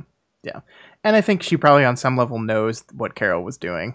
The really interesting thing about this is Victoria's reaction to it, right, is like, she does not confront her mother. She doesn't push back against her mom. And Carol's being a jerk here. And Damsel's not being a jerk because she is going very personal. Like the two parts where Victoria actually says no, stop, is when she brings up their relationship, because that's not something you bring up. Like that's right. That's getting really personal. I understand. But she doesn't really confront her mom here about this at all. She's kind of like almost paralyzed by what her mom's bringing up. And it breaks my heart because you see how hard she is at the beginning of this conversation. She knows where this conversation is heading. The second her mom drops Marquis's name, she knows exactly where this is going. She correctly identifies exactly what her mom is going to say and exactly what Damsel's reaction is going to be. She knows exactly where this is going, and she tries to stop it, and nobody listens to her, and it just breaks your heart. Because and then it gets there, and then she's just like, the stuff her mom says she can't even respond to, and the only thing she can do is snap at Damsel, and she doesn't even know, like, am I defending my mother? And it's like, no, I don't think that's what you're doing. You're just like, you're just mad about this whole situation. Yeah. Well, I mean, they're both being unreasonable. Yeah. You know what I think's happening? I think they're finishing a conversation that they started back when they were fighting in a department store. And Carol said, that thing where we're going to psychoanalyze each other and share all of our deep, dark wounds? That's not going to happen. And then she's been thinking about that conversation for like 10 years. I think you're right. And now she's like, you know what? We are going to have this out right now. That's what I think's happening. I think you're right. And I think it is a perfect Carol thing to not realize that her avenue into this conversation is a triggering point for Victoria, right? Like there's a way, and I'm not saying it would be a good conversation to have right now, but there's a way to bridge this conversation and have it out with Damsel about this thing that they've had between them without bringing Amy and Amy's father into it. There's a way to do that, and not for Carol. No, I don't even think it occurs to her. I think the words leave her mouth before it ever occurs to her that Marquis would be a sore spot for Victoria. I think you're right. Yep. Cool. Carol, so that was fun. That was our weekly episode of Carol is shit. Come back next week where it's probably going to happen again. Yep. All right. So the team is abruptly ambushed by Etna, plus a ring of tinker traps set along the road. Most of the group is instantly incapacitated, excluding the Harbingers, who hilariously jump up onto the shoulders of Capricorn and Flashbang. So about half of the team is down, maybe more. I'm not sure if I got a full count, actually. And suddenly they're faced with a large group of mercenaries, including Paris. Byron refuses to authorize lethal force against Paris, and Victoria just goes ahead and authorizes it for him. And she thinks about Byron. He wasn't a killer. Now that I knew Chris was lab rat, I could peg just about everyone in Breakthrough, Byron and myself excluded, as people who had taken lives. It was in the files. Tristan had taken life in only the loose sense, murdering his brother, and charges of attempted murder had been considered, because that was the closest equivalent they could find in the law. But for Byron and I, it meant something else. True, but she's taking that burden onto herself here. Yeah. I mean, that's really interesting, right? Because, like, he's having trouble with this, and he doesn't know what to do. And Victoria, once again, in the interest of her teammates, removes that from him, makes it so he doesn't have to say the words. She's the one that says, the number boys can kill him. He was part of this. We have permission. They can do it. Byron, you don't have to be the one that says that. I will say it. Go kill. Yep. So just as the team is about to counterattack, they're hit with some kind of power nullification effect, something reminiscent of the trigger vision, but with a briefer vision component and then a more lasting after effect. Like at first I thought, like, is this Noontide's power? Yeah. But it seemingly hit everyone at once, and it seemingly sapped their powers. I mean, and not just our heroes. Like, we actually see Paris lurch, which might imply that he's been hit too. And like the fact that the Harbingers are more disoriented to me just says, like, well, they rely on their power for everything.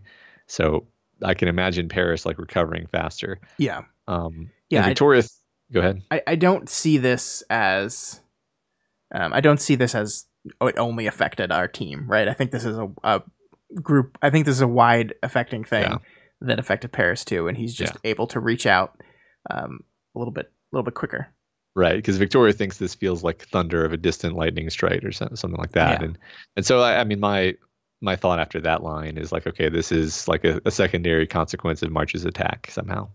Yeah, that could be. It'd be a delay, right? Because it happened, unless like she succeeded again. I don't know, but we didn't see anything happen when the first bubble popped.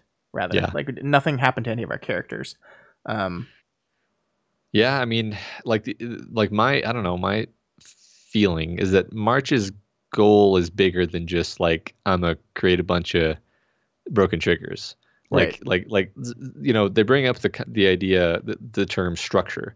There's a structural issue, and when you use the word structure, to me that implies you start breaking pieces of a structure, and the whole thing starts falling apart. So maybe it's bigger than just like, I'm gonna cause some disasters. Maybe she's actually like after the structure of the shard world. Yeah. For lack of a better. I mean, we don't know. This is an after effect of that moving on to the next phase of that. Yeah, that could be. Yeah.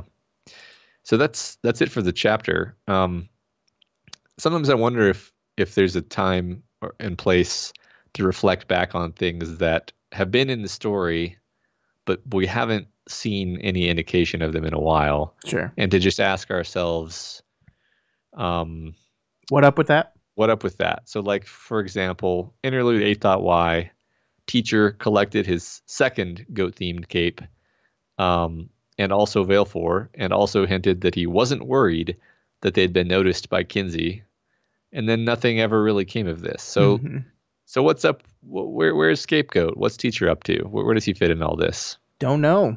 Don't know either. Don't know. Defeated, but don't know. Yeah, I mean, we know Scapegoats. I kind of encourage people to go back and look at that chapter, because I listened to it on the. I mean, the reason I'm talking about this specifically is that the audiobook chapter came out this week, the 8.y audiobook, and so I listened to it, and I was like, oh yeah, like shit, that's like, this is some important information that I haven't thought about in a long time. Yeah. So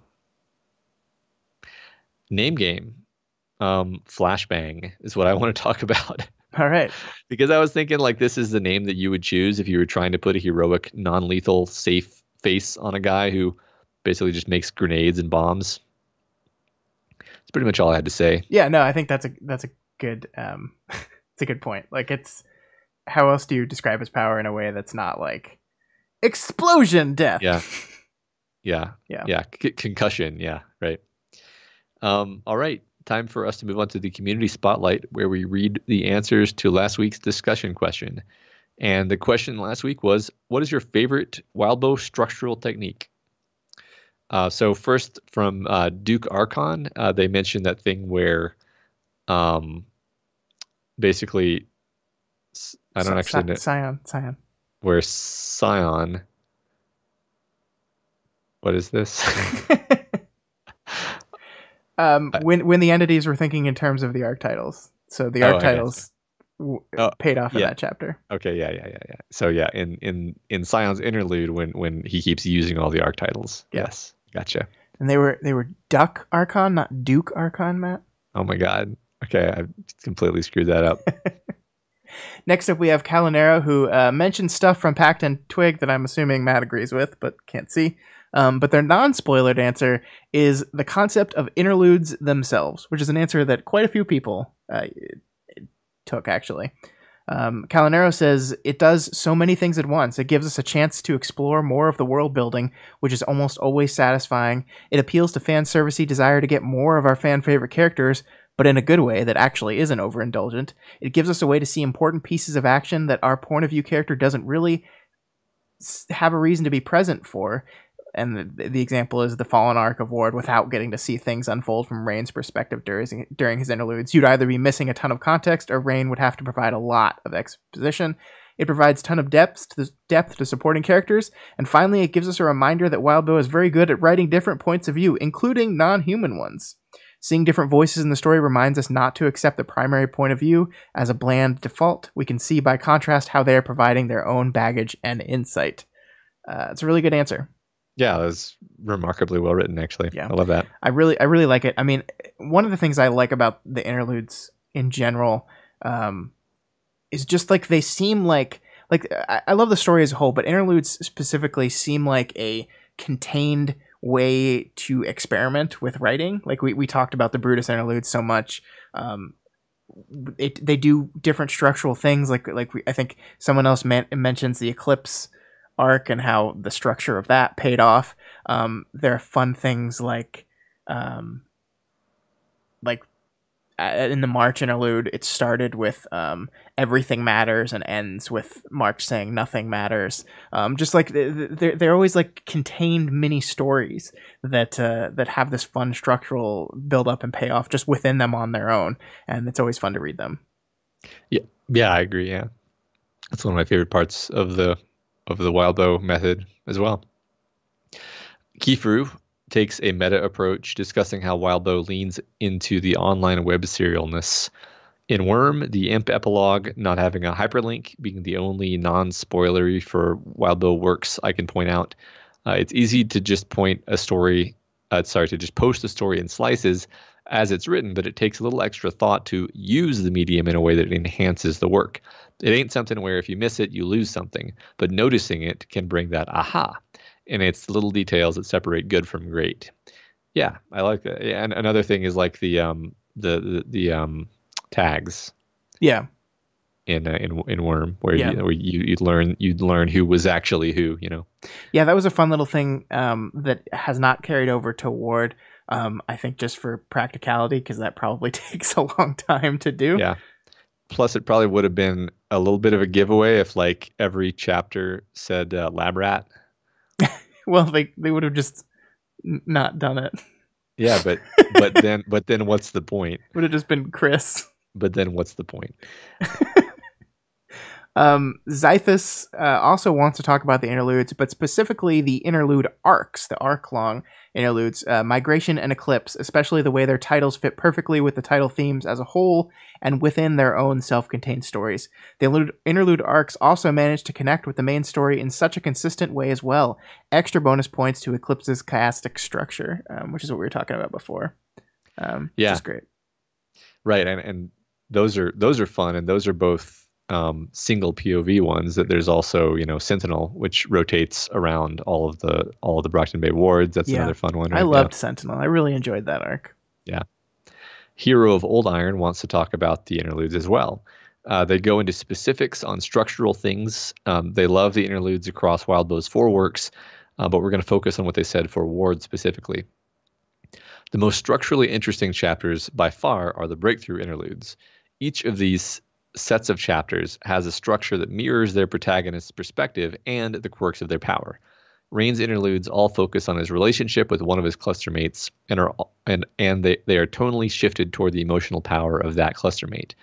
Capricorn's interludes shift perspective from 100% Byron to 50-50 to 100% Tristan and don't provide any insight to the other's twin's perspective. Ashley's arc mirrors her rise to and fall from both greatness and instability, which reflects the all-or-nothing nature of her power and the inherent drive that it instills. Kenzie's interlude might not initially seem to fit the bill, but it's told through the framing device of her diary camera. Chris's interlude starts with him at his most human and his most slave-like to Lab Rat, and ends with him at his most inhuman, but also the truest he is to himself. We haven't seen anything from Sveta, so I'm calling it now. Her interludes will focus on her time with the Irregulars and the trip she and Weld took to find her home. Structurally, we can expect the interludes to build up her relationship with one of them, then suddenly tear it away from her, which mirrors how her power can be wrangled with careful and consistent effort, but which is also a very fragile state. Also predicting that there's going to be a third relationship to build and break, focusing on her time at the asylum with Victoria, because 3 beats. Yay. I like that a lot. I mean, I like their predictions for Sveta's interlude, but I really like how they just accurately and quickly summarized every little structural thing that each of these character interludes have done. It's really cool. Yeah, I like that a lot, and I like that they kind of took the Scott approach to making a prediction based on how it works in terms of like structure and theme, and not just so much like, hey, wouldn't it be cool if this happened? Mm-hmm, mm-hmm. Awesome. I too like that.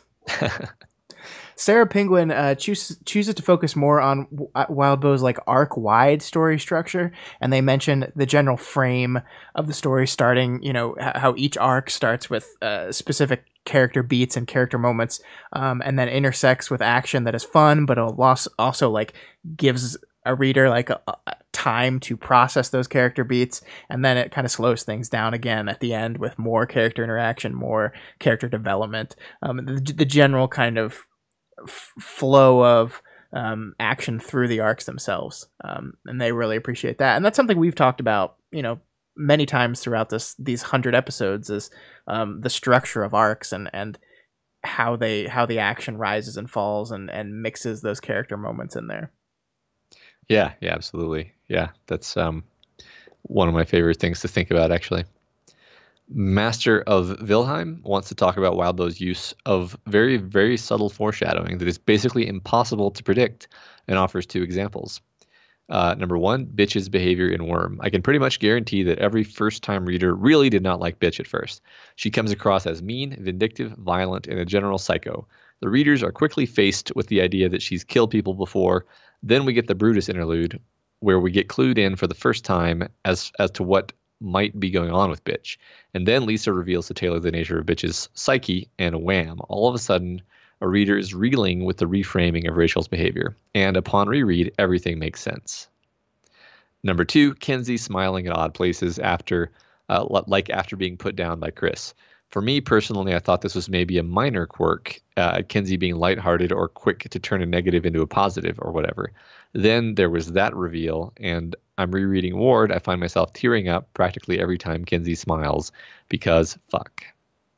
Yeah, I like this a lot because, in general, there are things that you can predict. Like, there are things that are clearly set up and pay off, and there are things that are set up, but you really just don't know enough information in the story to actually make any kind of prediction. I think Kenzie Smile is a perfect one like that, which is something that we called out several times throughout reading those early arcs, where we were like, this is weird. Like, it's just weird that she always is smiling at the wrong time, but like predicting like the reason behind that kind of stuff was really just out of anyone's grasp, I think. Right. Yeah. I mean, it's kind of like, you eventually understand why Emma behaves the way she does toward Taylor. But like, I don't think you could have predicted that, like, that was why, Yeah. like, so it's, yeah, interesting. I don't know what the distinction is, because it's not that it's foreshadowing. It's just properly laying the groundwork for, like, this character is this way. We're eventually going to find out why. Yeah. One piece of foreshadowing that we never reflected back on was when Rain uses the cutting power that he shares with his cluster to cut a goat in half. And then much later in the story, the same thing happens again. Well, he didn't do it. Well, the same power. I guess. And cutting a goat in half. No, that was definitely intentional. You were absolutely right. Yeah. Yep. Yeah. General comments for this week. I will sell you advice. No, sorry. I will sell you a vice. Very different. Says, longtime listener, first time poster. I haven't finished this week's episode yet, but I stopped from reading something I heard Scott mention. He keeps referring to how Victoria is taking the weight of the world on herself from the team. Do you, Scott, or anyone else in the thread see a similarity to the concept of a sin eater? Maybe I'm digging too much, but I feel like Victoria might be trying to assume that role for herself in a way. Yeah, this was an interesting question I saw that I thought maybe it was just worth bringing up and talking about for a couple minutes as we end the show. What do you think? I don't know what that is. It's just a general term for someone who like eats other people's sins, so they don't have to have them anymore. Yeah, maybe. I mean, she's trying to make all these people who all have their own issues better, and she's trying to figure out who she needs to be for each of them. And she has this ritual. Even I think I would call it a ritual where she'll like think about each of them, like what do they need? What does Ashley need? What does Tristan need right now? What does Feta need right now from me? And she thinks she explicitly at the start of this chapter thinks that it gives her fuel to be this way. Yeah. And it may give her fuel, but I don't know if it's entirely healthy to constantly be in the state of what can I give of myself? Yeah. You know? And that's where I kind of want to pull back on saying, yes, she's a sin eater, right? Because I don't think she like wants to take people's, like, the concept of a sin eater is like that I eat your sins and now they are my sins and I have taken your wrongs on me now. It's kind of like what Jesus did. I don't think that's what she's really doing here, right? Because it's not like she's saying, okay, you don't have to feel bad for the things that you've done anymore. I have taken them on me. They are mine now. That's not necessarily what she's doing. She's trying to help people. She's trying to it gives her strength to help people with the sins that they're struggling with, if that makes sense. So it's not like she's taking that. She wants to take them off them, but she doesn't want to eat them. Like Rain is a perfect example, like you said, because she doesn't want to say like, Rain, you're forgiven. I have taken that sin. What you did is mine now. That's not really how she operates. Correct. Yeah, I agree. Especially with Rain, she hasn't really let Tristan off the hook as far as I can tell. Yeah. Yeah, I wouldn't call her that, but she's definitely trying to help everyone. Yeah. All right. Let's move on to the discussion question for this week. So this being episode number 100, we get to be real self-indulgent. It's about us. It's about us. Talk about us. Favorite episode of We've Got Worm or We've Got Ward. And why, of course. And why, of course. Yeah, what do you like that we did? This is the only time we'll be this self-indulgent. I promise you guys. Yeah. The other questions will be about the story. Right. But I think it'll be fun to just look back and reflect. And Matt, I want you to answer this question too next week. I want you to have an answer, and okay. I will have one too. All right, sounds good. That's all we got for you this week on We've Got Ward. You guys are all part of this show, so feel free to provide us with advice, thoughts, or questions on this week's reading. You can reach us via email at gotwormpod@gmail.com or over on our Twitter account @gotwormpod. My personal Twitter is @ScottDaily85, and Matt's is @SinEaterMoreDinamail. That's right. If you're not already subscribed to We've Got Ward, we strongly recommend you do so and never miss an episode. You can find us on iTunes, Stitcher, YouTube, Google Play, and pretty much anywhere else in the world you can listen to podcasts. And as always, you can find this and all the other shows we do over at www.doofmedia.com. I totally forgot what we're doing on the Doofcast this week, but I think this is another 3-episode week for Deep Impact. So if you guys haven't started listening to that yet, what are you doing? What are you doing? Go now. Great. Go. And if you're not reading Pact, man, so late. They're gonna probably hit their 100th episode way quicker than we did. That's true. Yeah. And if you like any of our shows under the Doof umbrella and you want to support them, consider donating to our Patreon account, patreon.com/doofmedia. You can donate $1 a month or whatever else you can afford. Supporting us on Patreon gives you tons of great bonuses like voting in the fan art and costume contests, Q&A sessions, access to live streams of our recording sessions, and our excellent Discord chat. Special thanks to new Bidoofs, Mitchell O. Gudmundson, and Frank T, all at the $1 level, and new Doof Troop member Raul Z at the $10 level. Thanks so much, everyone. Yeah, we really appreciate that. Thanks for our 100 episode donors. Yeah.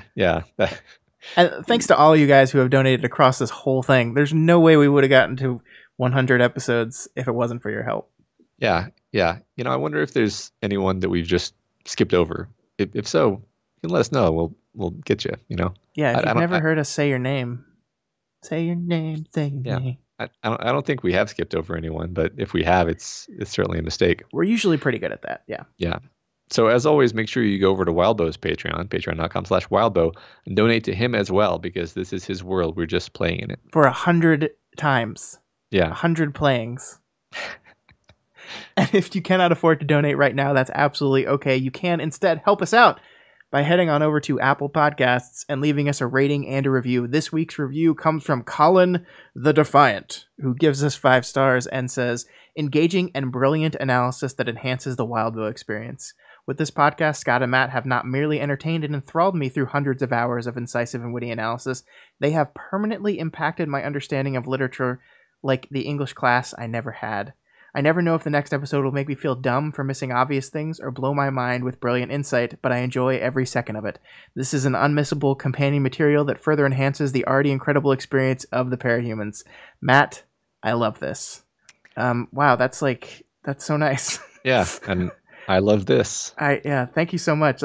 Don't ever feel dumb for missing things, please. Don't. Yeah. It's fine. Everyone misses stuff sometimes. I thought the axe was on fire. So, but thank you so much. That's so nice, and I'm glad all you guys enjoy what we do so much. We've been joking a lot about 100 episodes, but it is really staggering to me that we've been doing this for this long, and that we continue to have such good fun with it, and you guys continue to support us and participate and say all these super nice things. It's so lovely. Thank you so much.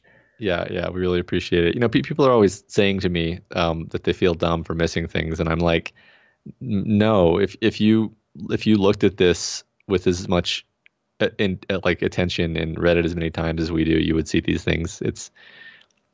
Anyway. Yeah. Thank you so much.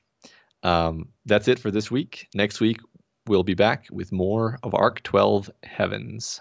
To 100 more. 100 more. Do you think Ward's going to be going on for 100 more episodes? 200 more chapters, you think? It'll never end. It's got to end sometime, Matt. It could be tomorrow. Does it have to end sometime? I mean, yeah. Oh. Literally. Well, now I'm sad. Entropy. Oh, yeah. No, that's true. Good point. You got me. Did you stop the show now? I'm stopping. I'm stopping. Hooray! That was long. Fuck. Yep. Scott, you need to calm it down with your notes. This one was all my fault. Yeah, it's okay. Next time it'll be mine. I also did this thing where I was muting myself to cough, and then I realized that the microphone that Elise uses was not unmuted. So I could hear the very faintest coughing, which I don't think is going to be distracting, honestly. Yeah, well, it was a microphone facing the other way, 2 feet away from me, so it should be very quiet, but we'll see. That was fun. I liked that episode. I hope everyone likes March's Madness. I think it's gonna be fun. I hope people don't. I think we need to when we start working on when we first publish the bracket, we need to we need to be don't yell at us. Yeah. We had to make decisions. Right. I mean, people are going to be it's supposed to be fun. Yeah, but I mean, people are going to inevitably be like, why do?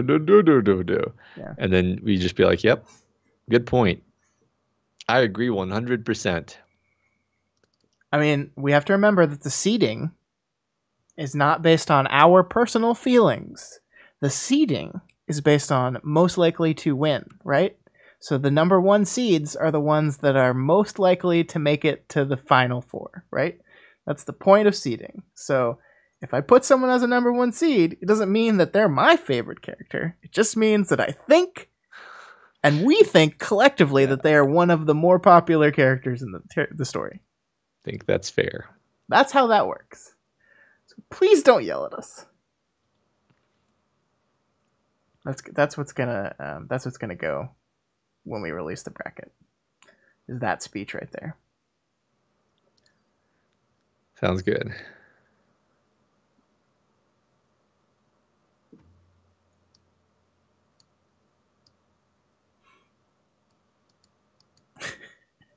There's no way we're gonna get all your characters in, people. There are so many characters.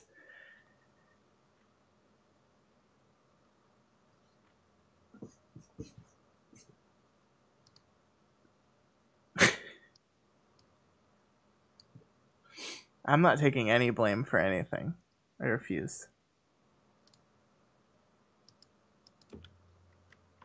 Yeah, sorry YouTube was being such a problem for you guys. I don't know what's going on. Mine never cut out or anything. So, I don't know how that happened. Don't let me forget to go back and remove the part where you just were silent for like 5 minutes. Were you doing the Facebook stuff? Is that what you were distracted by? I was honestly, but like as I was doing it, I was like, I'm totally paying attention to Scott. I just was like checking on something, and then I was like, no, Matt, you can't. Your brain can't actually do two things at once. um,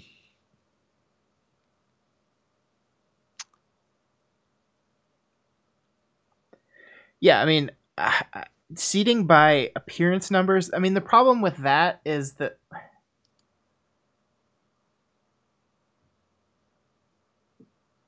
I don't know. This is so confusing. For those that don't know what Matt's doing, we're trying our hand at Facebook advertising, and they're telling us that our advertisement has bad words in it. So it's so confusing. So the page has no bad words in it. When I look at everything on Facebook that is actually shared, there's no bad words in it. But when I look in like one weird particular view that, as far as I can tell, is not public facing, then there's like a joke where it's like, here's a story about the number one magical asshole quote. And I'm like, okay, you're right. The word asshole is in here.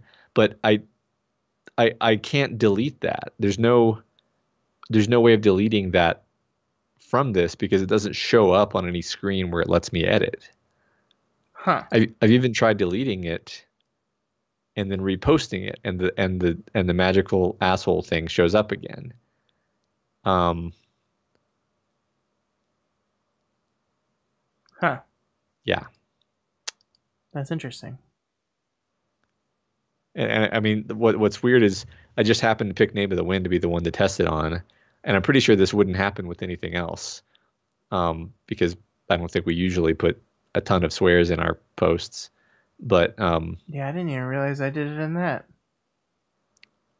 And now it's gone again. What is this view?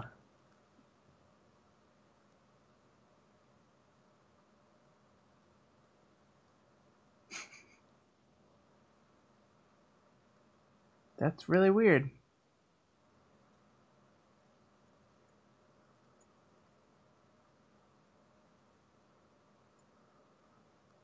I have so many, way too many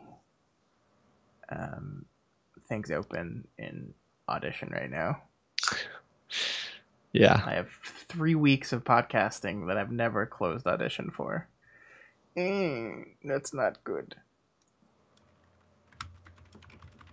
Yeah, my computer crashed last night, so Oh, cool. Cleared up all my files that were open. Cleared them right up. Yep. You didn't lose any Weaver dice, did you? No, that was saved. Oh, I know it was saved because I get the notifications.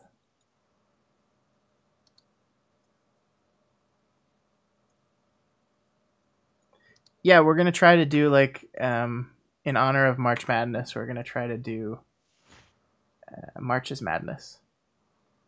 We're gonna be picking our favorite parahuman character, and it sounded like a great idea. And then I sat down to start laying down characters, and I realized how daunting of a task this was, and I regret it.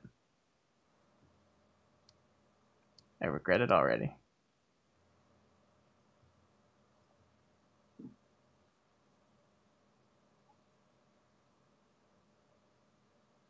So what if I don't put Hoyden in there? And then Prof is mad at me. Yeah. But why would I put Hoyden in there? Seriously. There's only 64 characters. There's like 400 characters in these books, and we have to pick 64 of them. And not only do we have to pick them, then we have to seed them. Why can't I find... This is what happens when I have so many damn things open. I can't find your file. There it is. Is there a way to view source in the new WordPress? Yes. I would have to open up WordPress to find it, though. No, the dogs would not go in. I don't think that would make it easier on me, Wildbow. Wildbow's suggesting we do 124 instead of 64. That would just make it harder.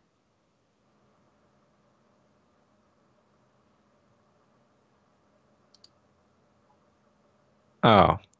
Oh my god. Okay. Did you figure it out? Well, okay, yes. Do you intentionally write excerpts that are not in the text?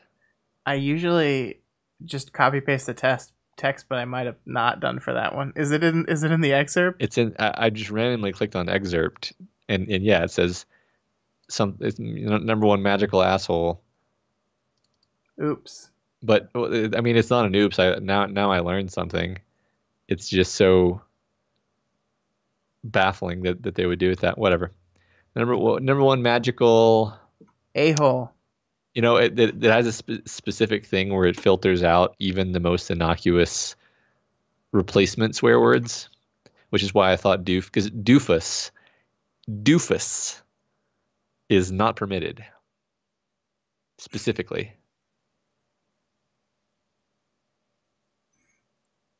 We're not gonna.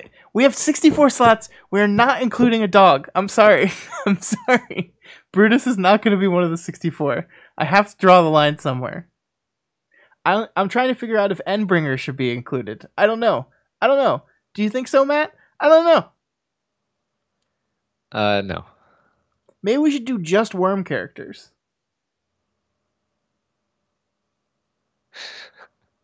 Scott, you've made your bed. No, this is our bed, Matt. Join me in the bed.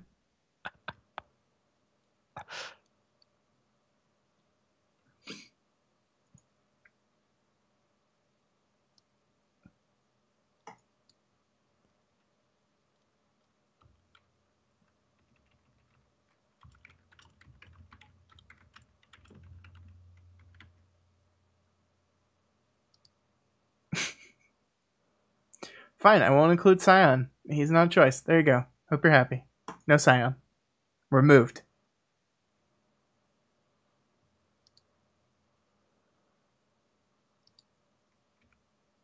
Jessica Yamada? No.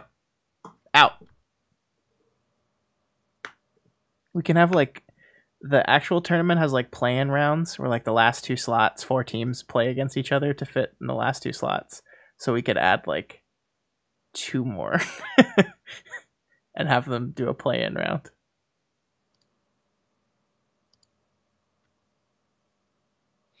I'm kind of amazed that you know this much about tournaments. How? What? You just watch it and then you know. Well, I've filled out a NCAA bracket before, so once you do that, you basically know how it works. That makes sense.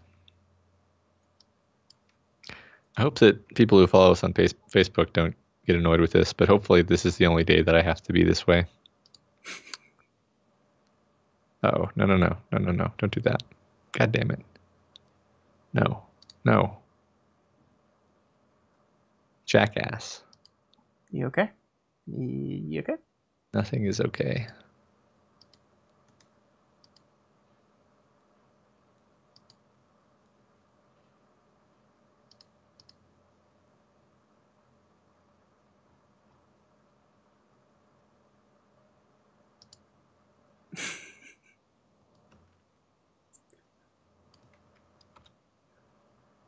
Yeah, I mean, I guess only a certain amount of the population is going to really appreciate March's Madness as a pun. But it'll be enough people that I'll feel like it was worth it.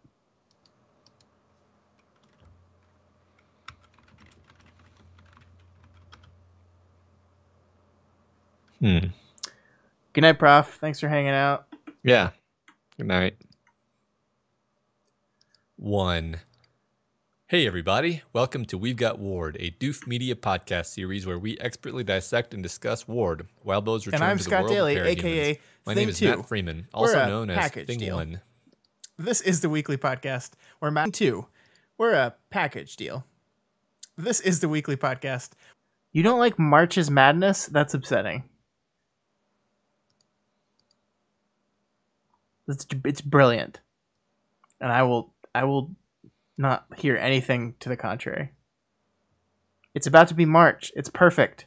We just had the March chapter. Oh my god, Audition is like freaking out. Maybe because I have 30 files open in here. And they're all giant. Hey Matt, I keep getting notifications. I'm trying to not do that. We just got one new like on That's Good.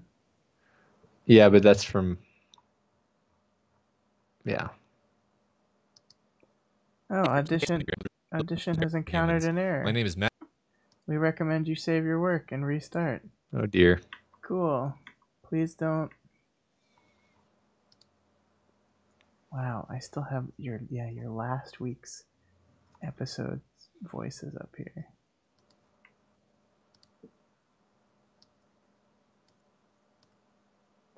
Okay, it's not like a StarCraft tournament, guys. It's just where you vote in which character beats which character. That's it.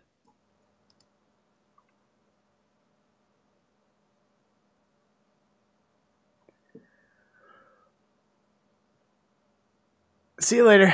Have a nice night. It's just like Taylor or Brian. I should pit them against each other. First round. Taylor the 1 seed, Brian the 16 seed. Ha ha! I might actually do that.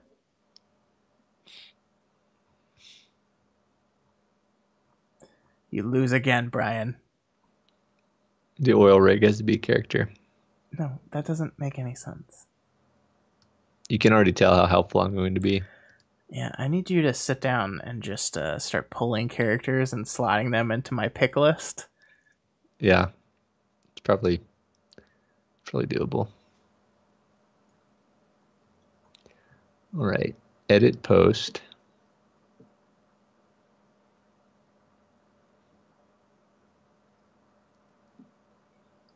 I promise you guys, you're overthinking this.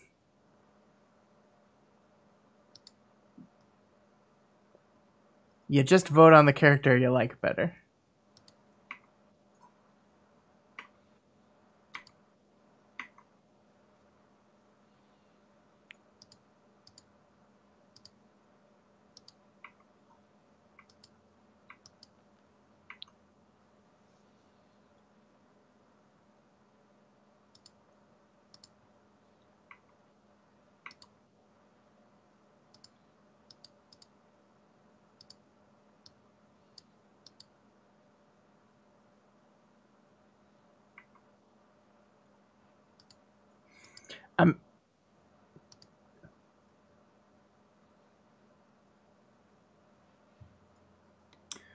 I'm debating doing. I stole this from a movie podcast I listen to. Does it's called Film Spotting. They do something called Film Spotting Madness every year, and they pick a different thing. Like I think this year they're doing like films of the 2000s, from 2000 to 2009, and it's just a bracket of 64 films, and they seed them, and then people vote on the matchups, and then you see which is the best, the favorite film from the 2000s.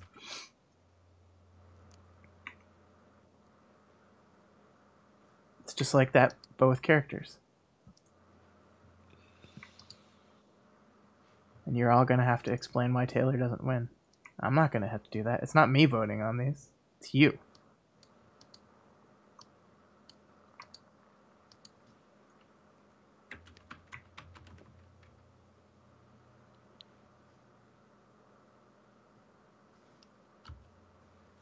Yeah, some people say the aughts, but I don't like that.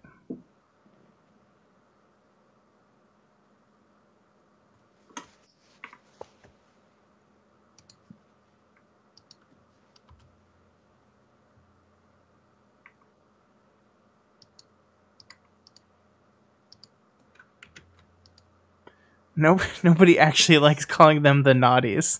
That's not good.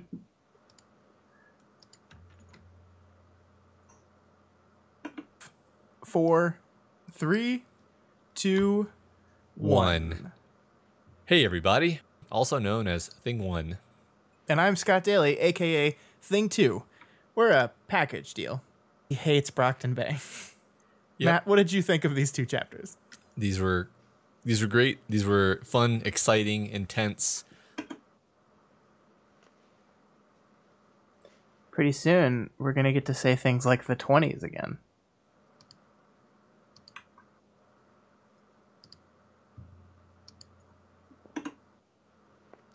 All right, well, we're reaching the second tranche of problems, Scott. Uh-oh, what's that? Facebook will not allow you to run ads if there's a lot of text on the image. Are you fucking kidding me? No, I mean, this is something that I actually figured out when I was reading about this earlier today.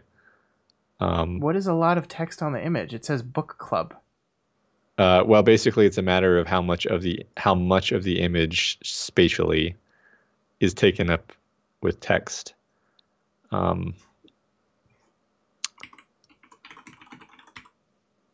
So there are things I can do. I just don't know what to. I can replace the image. I just don't know what to replace it with. So. What?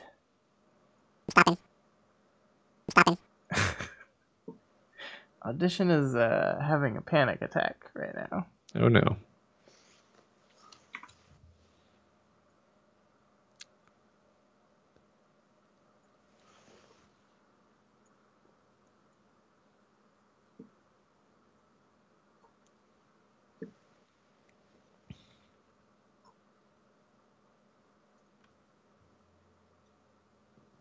I have no idea what that sound is. That's Audition freaking out.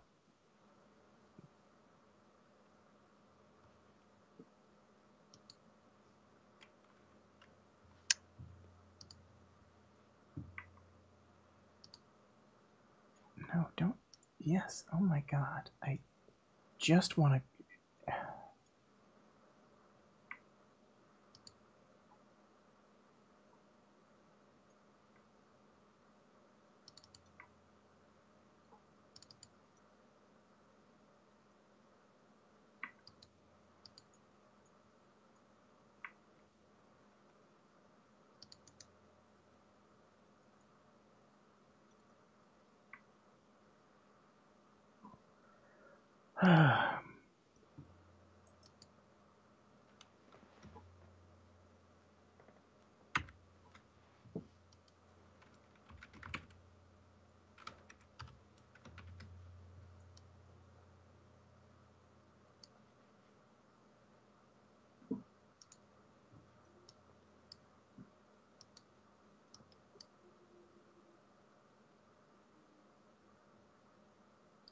This is really frustrating.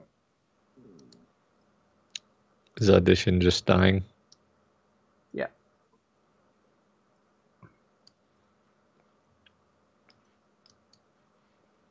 Basically gonna have to start over. Oh no. I'm pretty annoyed by it.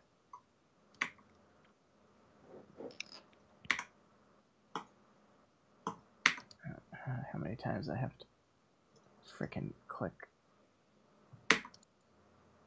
delete on these frickin' or close on these frickin' files.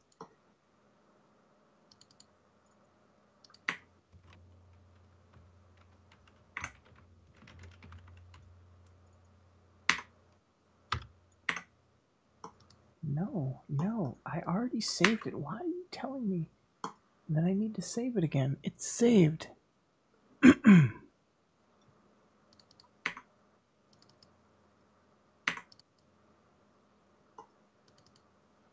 No. Oh my god.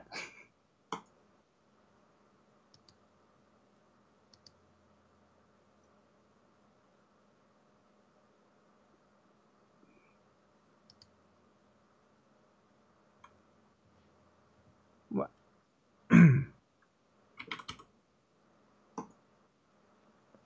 Alright, let's start all over again. Open. Editing. Podcast. We've got Ward. Editing. 12.1. There's me. There's Matt. I didn't accidentally delete our voices. That's good. That's good. Now go to the template. Open the template.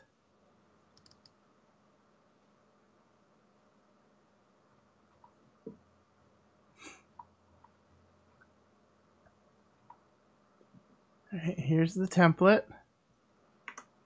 Now we'll put the voices in the template, and then we can edit them together. Press the red Let's button. let's do this damn Don't thing. answer me if you can't be distracted. But how do you quickly turn one of these slide images into an image that can be used as a thumbnail, or not a thumbnail, but a featured image? Is there a trick, or do you just do it in Photoshop? What do you? Sorry, say that again. Okay, well, I'm just trying to take an image from the slideshow and turn it into an image file that I can upload to the site or Facebook, and it'll be in the right aspect ratio and everything by default. From the slideshow? Well, okay, so I'm assuming that you got it from the slideshow because it looks like the same format as the slideshow. But maybe I'm wrong. It should already be there. It should already be on the website. It is, but I'm trying to make a new one that doesn't have so much text on it. I see. So you just want the blank book club. Well, not entirely blank. I'm basically trying to take this. Will this work? No, it won't. That thing that I just sent in Skype and turn it into something that I can drop on Facebook, but when I do that, it's the wrong aspect ratio. So that's the ultimate question is I'm trying to get it in the right aspect ratio without having to like open up Photoshop and manipulate aspect ratios. Yeah, you're not gonna be able to do that. Good deal. Okay. But you can do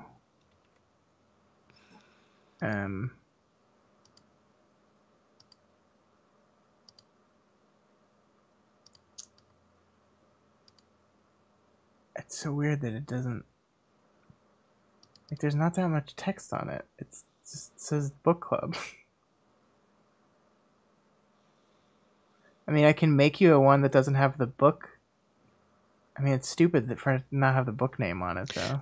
I don't even think it can have. I think it's literally like what % of the screen has letters on it, and like 100. The answer is 100%. So I'm trying to replace it with like a thing that I just sent you, where it's mostly not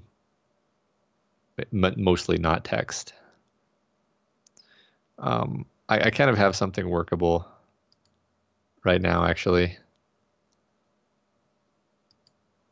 It's not great. Yeah, it's not great. I mean, I have a thing that doesn't have, that just is the Doof Book Club without the book on it. Would that be enough?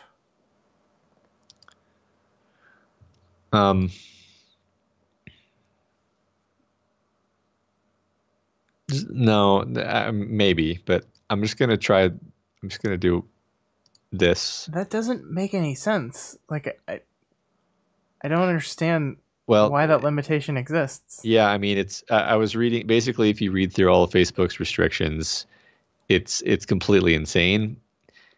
Actually, like this is. I'm fully expecting after I fix this one for there to be even more. What's So- up, Striped? Like, I don't under.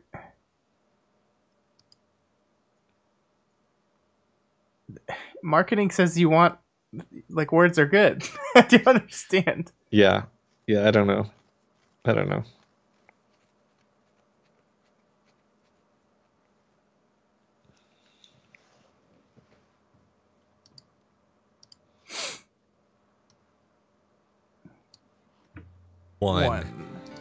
Hey, everybody. Welcome to We've Got Ward, a Doof Media podcast series as Thing 1. And I'm Scott Daly, aka Thing 2.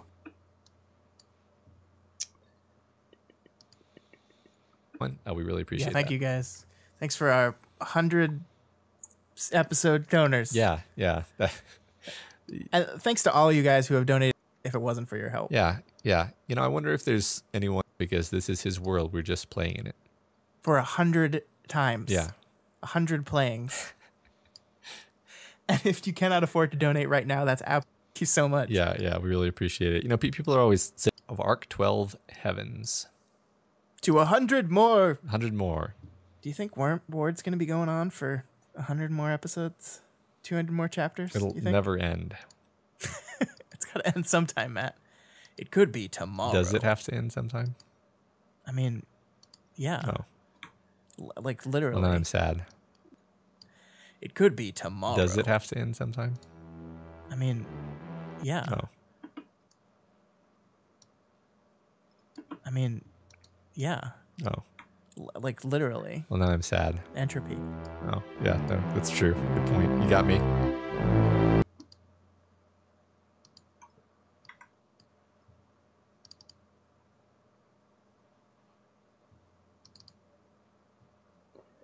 It does. It has to end. All good things must come to an end. Hey, everybody. Welcome to We've Got Ward, a Doof. He hates Brockton Bay. Matt, Yep. what did you think of these two chapters?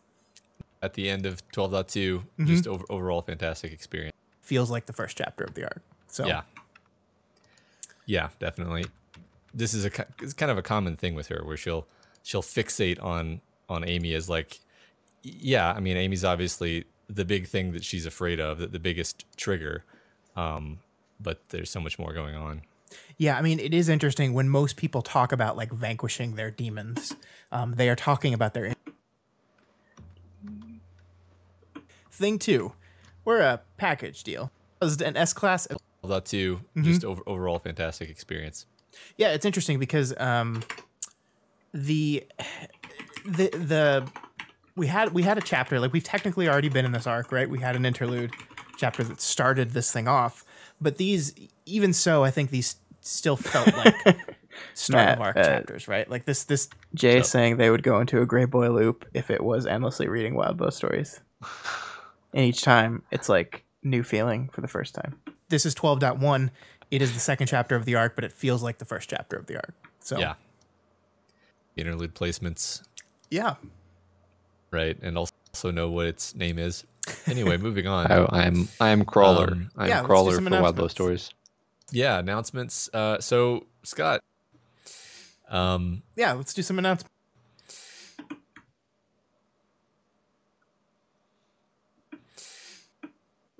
Hey, Matt, What's up? I'm just going to cut out. You took a deep breath here. I'm just going to cut that out for you. Sounds good. Thank you. Fun. Thank you for looking after Yeah, me. Let's see if my my burp was detectable by the second camera. Let's see if that... 1. Hey, everybody. Welcome to We've Got Ward, a Doof Media podcast series where we... It wasn't. Good job, me. Gonna hide that burp. Nice. Stealth. What its name is. Anyway, moving on. yeah, let's do some announcements. Yeah, announcements. So... Announcements at 2:49. 2 minutes and 49 seconds. Let's see how long I droned on for about stupid March's Madness that nobody likes. The 16 seed. Why is that person a 3 seed? Oh, synchronizing and desynchronizing. It's fun, right? Yeah, it was. Is Jeff? Yeah, cut this part out later. I will just say that Jeff did it. All right, cool. Let's move on, Scott. All right. Into chapter 12.1. Let's move on, Scott. Let's move on. Thanks, Hendrix. I was mostly just being annoying. I think it'll be fun. I hope it'll be fun.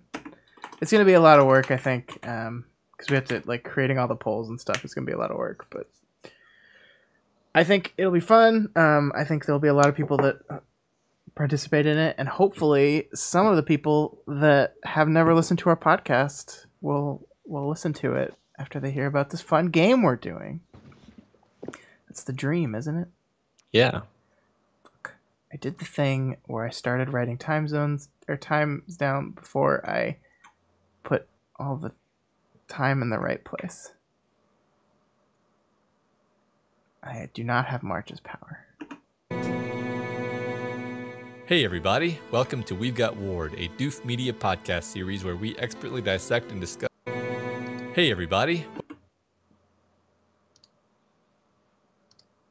When we launch it, we're gonna talk about it. Yeah.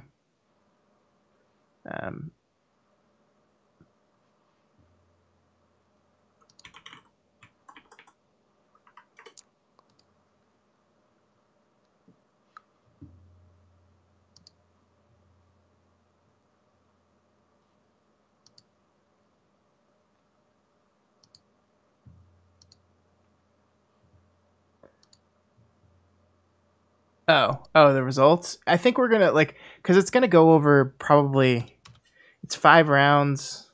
Wait. It's first round, second round, Sweet 16, Elite 8, 4, 2. Yeah, so it's 5 rounds, so it'll probably go over 5 weeks. So we will, have a brief part of the podcast where we talk about the results of the last round.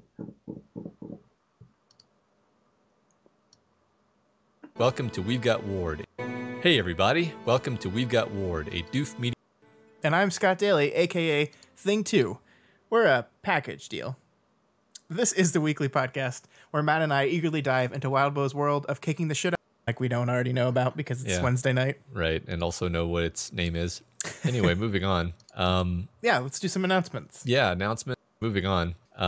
Yeah, let's do some announcements. Yeah, announcements. 2:39? 10 seconds off. So that means this is 6:46.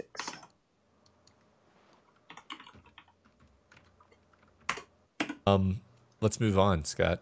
All right. Let's move on. Let's move on, Scott. All right. Into chapter 12.1. Let's do it. And we begin in the aftermath of the horrific events of the last arc with red and blue lights flickering over our heroes, synchronizing and desynchronizing. It's fire and ice, baby. Mm-hmm. It's great. Oh, me. It's fun little imagery. Doing a podcast is like getting to listen to all the weird things you do, but recorded.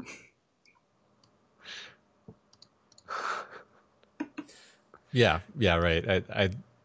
I basically agree. Why would someone do this that, to themselves? She's not. I guess to the part where you your brain just exploded. Distracted by something. Yeah. I agree that she basically just. Yeah, right. I basically agree. It's only happened a few times. She's not. In my defense. Sorry. I wish I could incorporate this in the show somehow, because it's just I basically agree that just. Sorry. Yeah. it's right. just I'm not gonna be able to pull this one out. Sorry. Sometimes it's just such a defeated sorry. So pathetic. Yeah. Sometimes, I would even say often, I'm able to just. Sorry. I got completely distracted by something. Keep reeling it in. Yeah, just keep rolling. It's cool. Yeah. Making me having to edit stuff out. Yeah, I know. Matt. Come on, subconscious. Matt come on. Up. Yeah, I know you got something in there for me. Yeah. I've been there before, though. Sometimes words just don't go into your head. Am I waiting on you? Yeah, I'll go now. Okay. Yeah, I particularly like the language where she says, "I hadn't vanquished my demons," and then transitions to, "I just." And then there's not easy answers to those questions. Yeah, I particularly like the language where she says, "I hadn't vanquished my demons." See, this is what I like. Every time I watch a Movie Bob video, and I like Movie Bob, like splicing this stuff together in a way that doesn't sound terrible is not that hard. I just want to be like, why are your cuts so jumpy? I don't understand. The answers to those questions. Yeah, I particularly like the language where like I spent like 30 seconds on this one. And I'm gonna spend 20 more seconds for no reason other than there's slightly too long of a delay there, and I'm gonna naturally Answers to those questions. Yeah, I particularly like the language where. And she doesn't know the answer to those questions, and there's not easy answers to those questions. Yeah, I particularly like the language where she says, that's perfect. "I hadn't vanquished my demons," and then transitions to, "I just scared her away," which with Amy specifically, Yeah. and there's definitely Right. and Yeah. and the things would be different. Yeah, she's still maybe keeping some things exactly, but Yeah. Ashley, of course, I hate the supercut. So there's Yeah, this supercut. bit. Where So we're going, there's this yeah. bit. Well, I'm The- looking for my coughs, so I'm jumping to areas where it's you talking, and then there's just one little sound blip on my side, Mhm. which sometimes is coughs, and most time just me saying, yeah, Yeah. yeah, Mm-hmm. yeah, yeah, like the exact same way each time. It's the worst. Yep.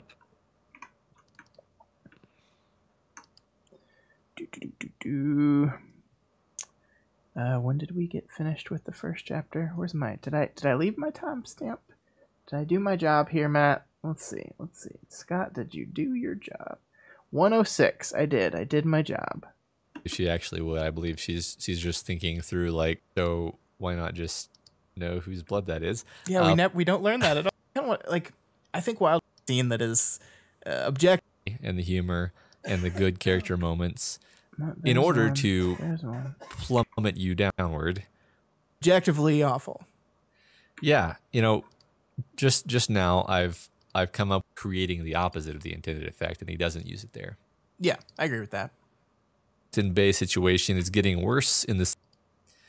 So the good boys explain that the Arc 30 of Worm. It is amazing where how you much just the digging McElroys have become part deeper of into- my language Yeah, without realizing it. Just now I've and there's Referring to definitely me, a referring narrative. to them as good boys. Yeah. All right, later, Jay. Thanks for hanging out. Later. See you next time.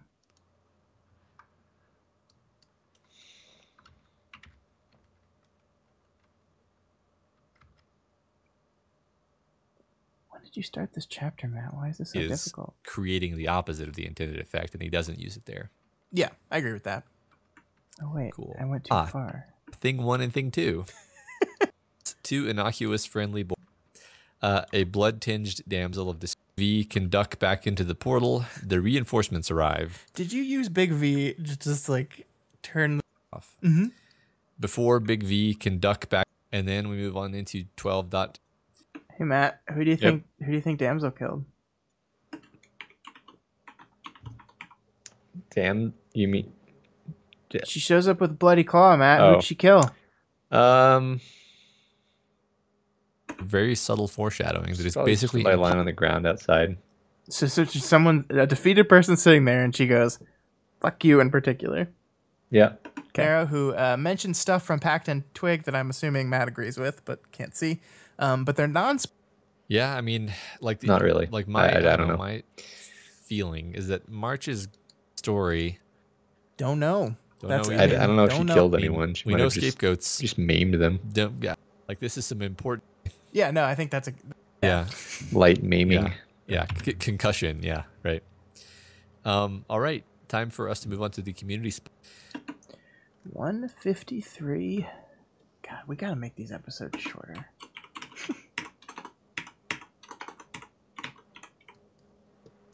It's driving me crazy.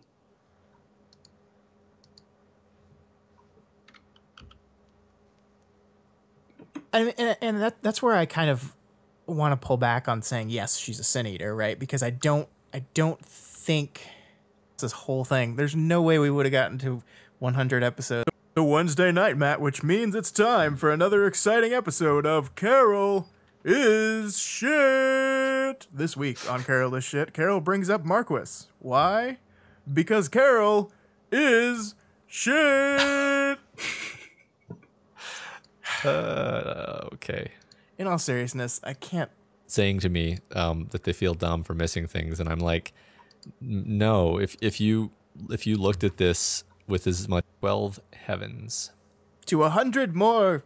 100 more. Do you think Ward's going to be going on for 100 more episodes? 200 more chapters, you think? It'll never end. It's got to end sometime, Matt. It could be tomorrow. Does it have to end sometime? I mean, yeah. Oh, Like, literally. well, then I'm sad. Entropy. Oh, yeah, that's true. I mean, yeah. Oh, Like, literally. well, then I'm sad. Entropy. Oh, yeah, that's true. Good point. You got me.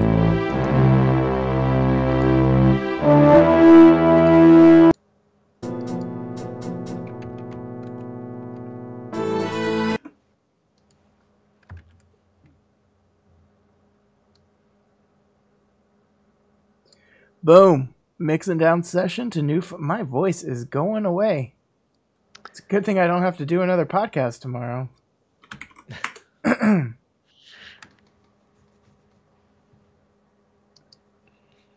Yeah, this week's already completely, messed up. Mm-hmm. I do know. Yeah, you did. You confused Wildbow for a second there. I don't know if you look back and saw when you called the number children good boys. Yeah, Wildbow was like, "What?" yeah, they're the good boys. I mean, I think it's funny to refer to them that way, even if you don't know the McElroy reference. It's true. Because why would you ever think of them as the good boys? They're just such good boys.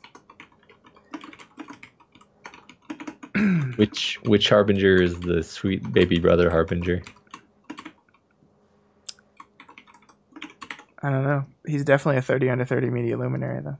Yeah. Even though that's not true anymore because Griffin's over 30. Yeah, it's really Just keep disappointing. saying that. I guess you get to say that for the rest of your life.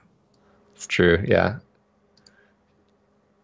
If you get like a MacArthur Young Genius grant or something, then you're just always a young genius. Yeah. I guess that's just a genius grant, actually. Okay, Facebook. Sick of your shit. So sick of it. I can't believe I never expected this to be a problem.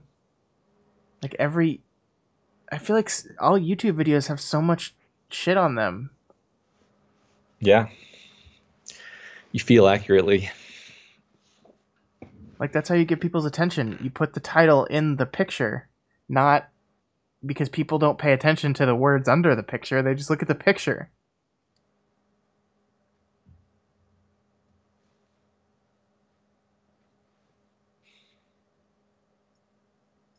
God damn. All right, this week on We've Got War, we pretend that 12Z didn't happen and claim that this is the first episode of the new arc.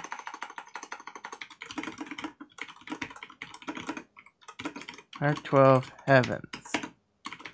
It's also our 100th episode of We've Got War.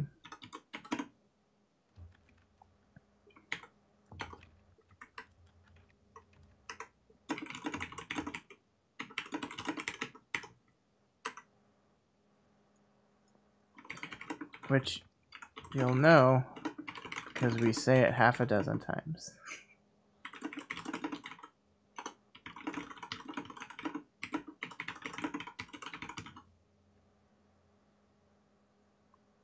I always do this. I always close the script before I've pulled the discussion question wording.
Do 10502 community spotlight.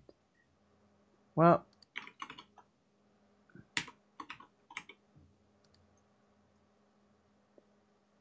shorter than last week's episode.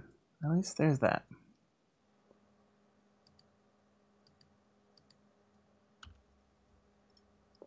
I'm gonna basically publish this almost right away. Okay. Because it's a day late. So I'll set it up for 2 in the morning. Because I've kind of been rolling back the dates a little bit. We didn't get less than 2 hours. It's over 2 hours long. How long is the file? It is 2 hours and 13 minutes long, I believe.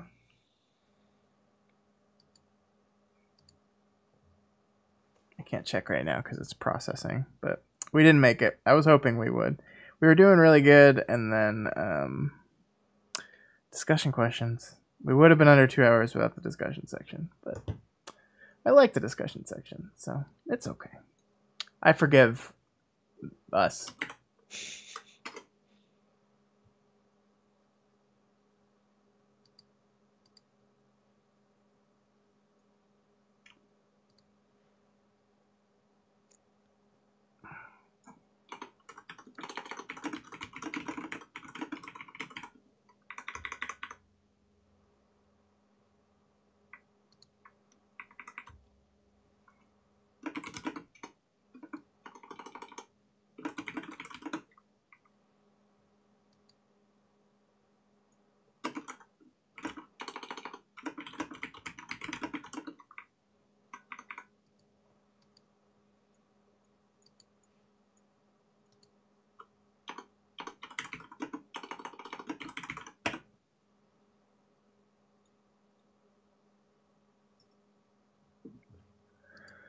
Oh, it takes so long for these files to process.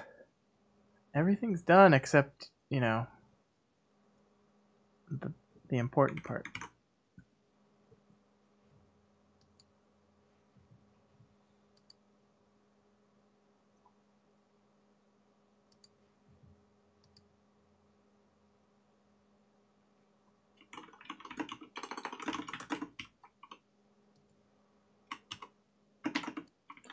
Arc 12 Heavens, Part 1. Can't wait to find out the dual reason for Heavens. Yeah. Because I'm sure there is one.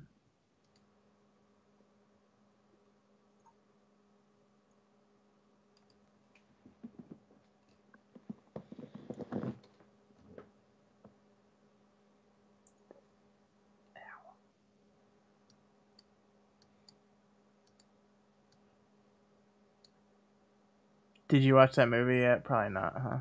Nope. Are you going to be able to watch it? I'll definitely try to watch it during the time that we discussed previously. Gotcha. But that's my plan too. If it doesn't work, then we'll push. Yeah. We can push it a day. If you can do Friday night, we can push it a day. And can you do Friday night? I'm not doing anything on Friday night. I'm pretty sure. I mean, I think Elise and I are going to go to dinner and maybe see a movie, but we'll be back by the usual time. Okay. We didn't do a date night tonight because she's so busy. Poor girl. She's going crazy. She's like doing a leadership academy along with her normal work, and she wanted to go to something tonight and didn't do it. She's been so stressed. I feel so bad. I'm just like, what can I do? I'll do what I can. Maybe you guys need to take a break. Yeah, well, we were gonna go to San Francisco for spring break. Then we bought tickets on the wrong week. That's not happening anymore. Yeah, she's interviewing on Monday, so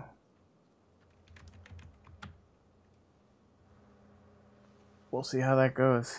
That's part of the reason why she's so freaked out, is because she's prepping for that too, and I just feel bad because I'm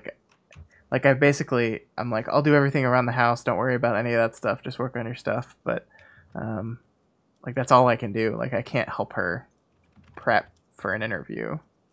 I don't know how to. I can give her my advice, but I've never interviewed for a principal job.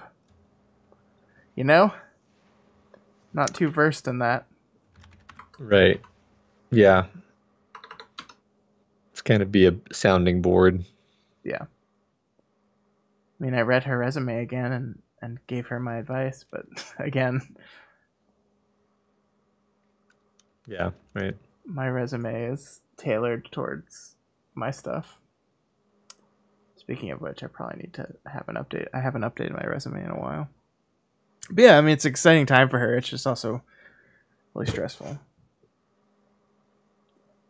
It's part of the reason why we started doing the one movie a week, which has been, it's been so much. We've only been doing it for 2 weeks now, and it's been so much easier.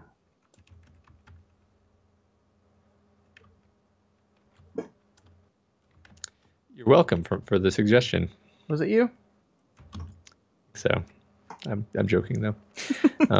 No, that's good though. Yeah, it was you. It's great. I love doing the show. It's so much fun. It's just 2 movies a week was a lot, especially on top. Like, I watch at least 1 movie a week with you, 2 with her, and then any new releases around here. That combined with all the other stuff we do.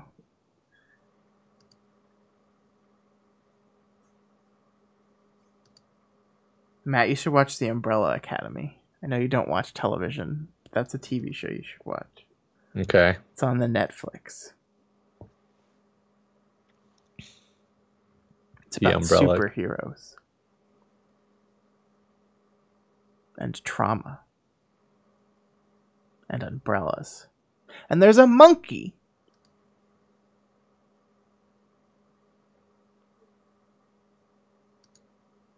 Say it again. Umbrella Academy. Umbrella Academy. Okay. Like, pretend like it's Resident Evil, but also a school. Okay.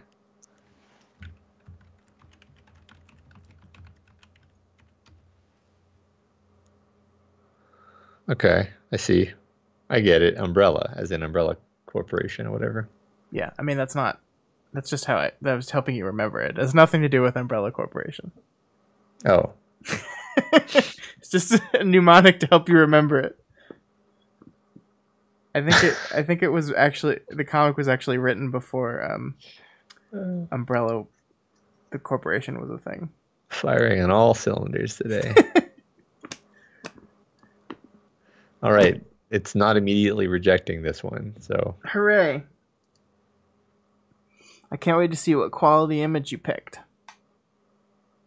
Yeah, I don't know if you'll be happy with that, but it I'm just it kidding. worked, okay? It worked. I'm just kidding. I wonder if it would even... Oh, yeah. That's rough. I'm glad it worked. But my newly found graphic design brain is not happy with it. Yeah. No, I agree. A lot of it was just because it automatically crops things in the dumbest possible way, so I had to move things around so that it didn't just crop. It's already bad. I recognize that. Yeah. It's an experiment, okay? No, it's fine. It's fine. We'll make a new template going forward for this exact purpose. I don't wanna. No, it's I fine. mean, I can. I enjoy it too. I know you enjoy it, but I also enjoy it. I'm very happy with how my You Might Have Heard of Me one came out. Yeah, me too. I mean, technically it was cheating because like I used the book like lettering as my template for how to do the lettering, but it turned out pretty good. I don't think that's cheating. I think that's just makes sense. It's just being iterative. Yeah. It's like the AI. Yeah, what is art but regurgitation? He was being a little tongue in cheek there. Yeah. I mean, yeah, he absolutely was. But a lot of people thought he was being completely literal. So whatever. Okay.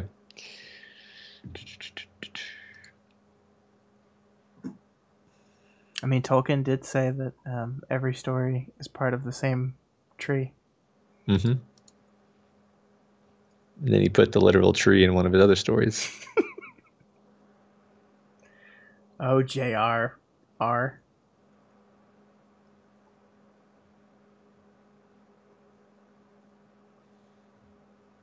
Did you ever? I sent you the trailer for the Tolkien biopic. Did you watch it? I don't even remember seeing that. Oh, well, it's gonna make you mad. So okay. maybe don't watch it. I think I said in the Discord that this is gonna make Matt mad. Yeah, no, I remember that you sent it to me, and then I was like, I get it. I see what this is. I'm not gonna click on that. Matt, I don't need to yell right now. Hey Matt, did you know that The Lord of the Rings was an allegory for Tolkien's time in the war? Did you know that?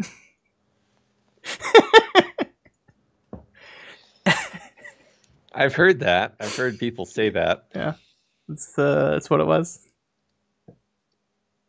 See, the fellowship was him and his soldiers that had a fellowship of men during the war. He'd be so mad. Rolling in his grave. Yep.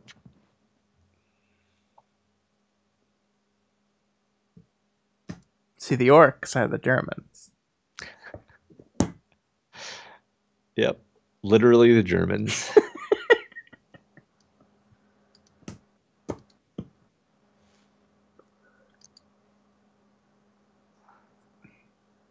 It might be a good movie.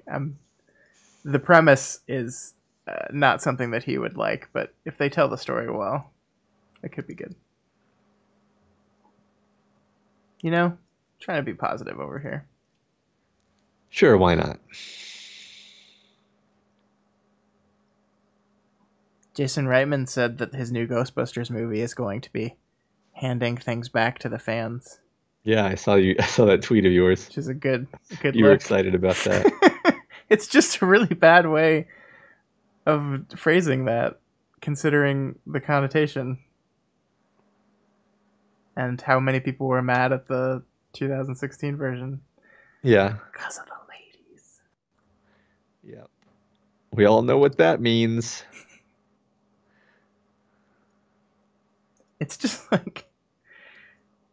seeing the people complain about it is amazing, because it's like, no, it wasn't because they were women. It was because it was a bad movie. And it's like, okay, but why are you still talking about it then? Like, just move on. Yeah. If it's just that the movie was bad, you should be over it by now.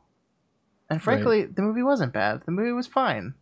It wasn't great. It was funny in some parts. You liked it more than I did, actually, which was surprising. I've already forgotten it. I remember the conversation I think we had on air, because I only remember our on-air conversations. Yeah. Where you said that you enjoyed it. I think, my recollection, which may be tinted in some way, is that I was like, oh, I expected this to just be complete shit based on what I was hearing, and it was just like, oh, okay, yeah, it's not very funny. It's kind of funny, I guess. Yeah. That sounds about what I remember. Sure. So maybe I did like it more than you. I watched it again, like a month or so ago. That's fine. It's fine. Yeah, it's not Ghostbusters 1. No, but literally nothing can be. They proved that when they made Ghostbusters 2. Right.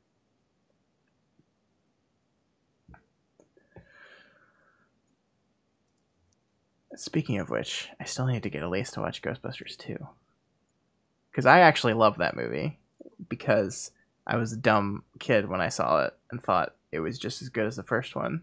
Because I just liked Ghostbusters. I just wanted to see more of the Ghostbusters. Yeah, I am the same as you in this regard.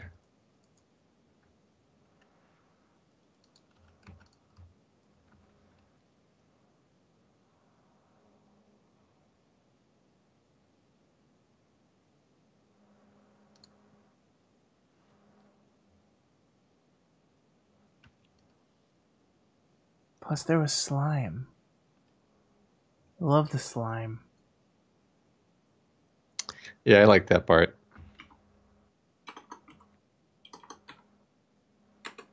It's really amazing how much of those movies just went totally over my head as a kid. Yeah. It's basically an adult sex comedy Right. that children fell in love with.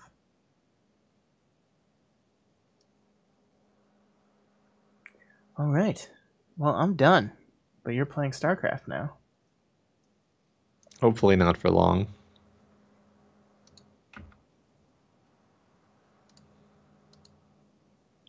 I had the Firehouse toy. And it came with a little cup of slime because the Firehouse had a grate at the top, and you could pour the slime from the top, and there was like a 3-level Firehouse, and you could pour the slime from the top, and it would drip down all the way to the bottom. And my mom took the slime and never gave it to me because she didn't want me to make a mess. And I will never forget that. Yep. That's such a mom move. It is. My mom, in helping me open my Michelangelo toy, she had to break all those little plastic pieces out of the little plastic frame. Oh no. And I know where this is going. yeah, you do. And because the nunchucks, because mom doesn't know what nunchucks are, she pulled all the little plastic pieces off and pulled the nunchucks apart. No.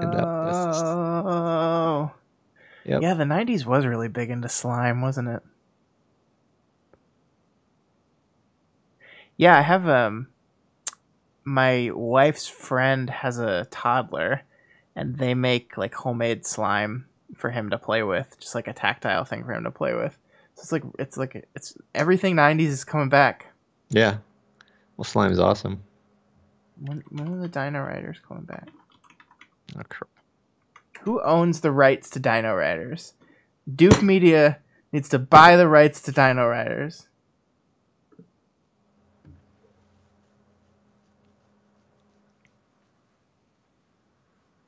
Slime rubbed into couches. Yeah, I mean, that's really the reason why my mom rightly took the ooze away from me, because I would have gotten it everywhere. Right. There's a Dino Riders wiki. Of course there is. Dinopedia.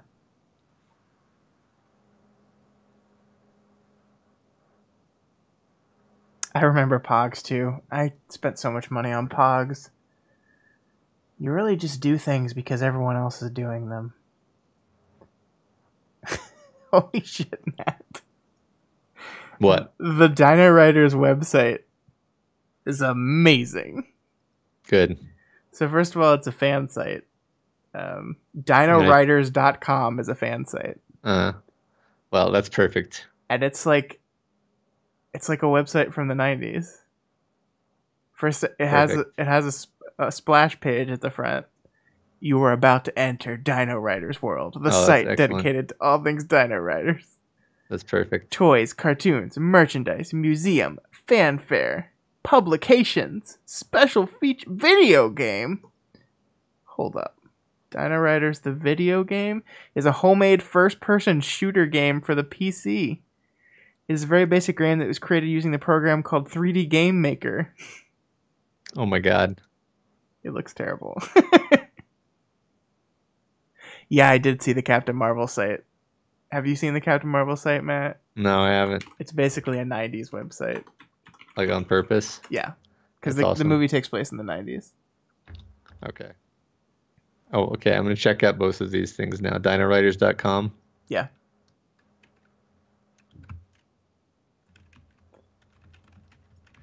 Yeah, kids really like slime. It also, like, every link opens up in a new tab automatically on this stupid website. Oh, this is so good. I'm going to totally play this video game. It looks so good. No, you're not. Dino Riders Wrestling Federation? Hold up. Hold up. What is going on?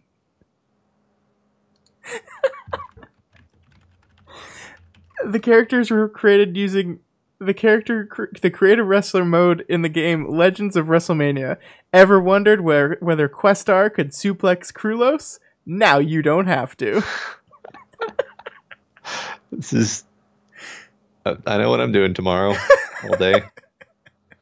All right. Why does this exist?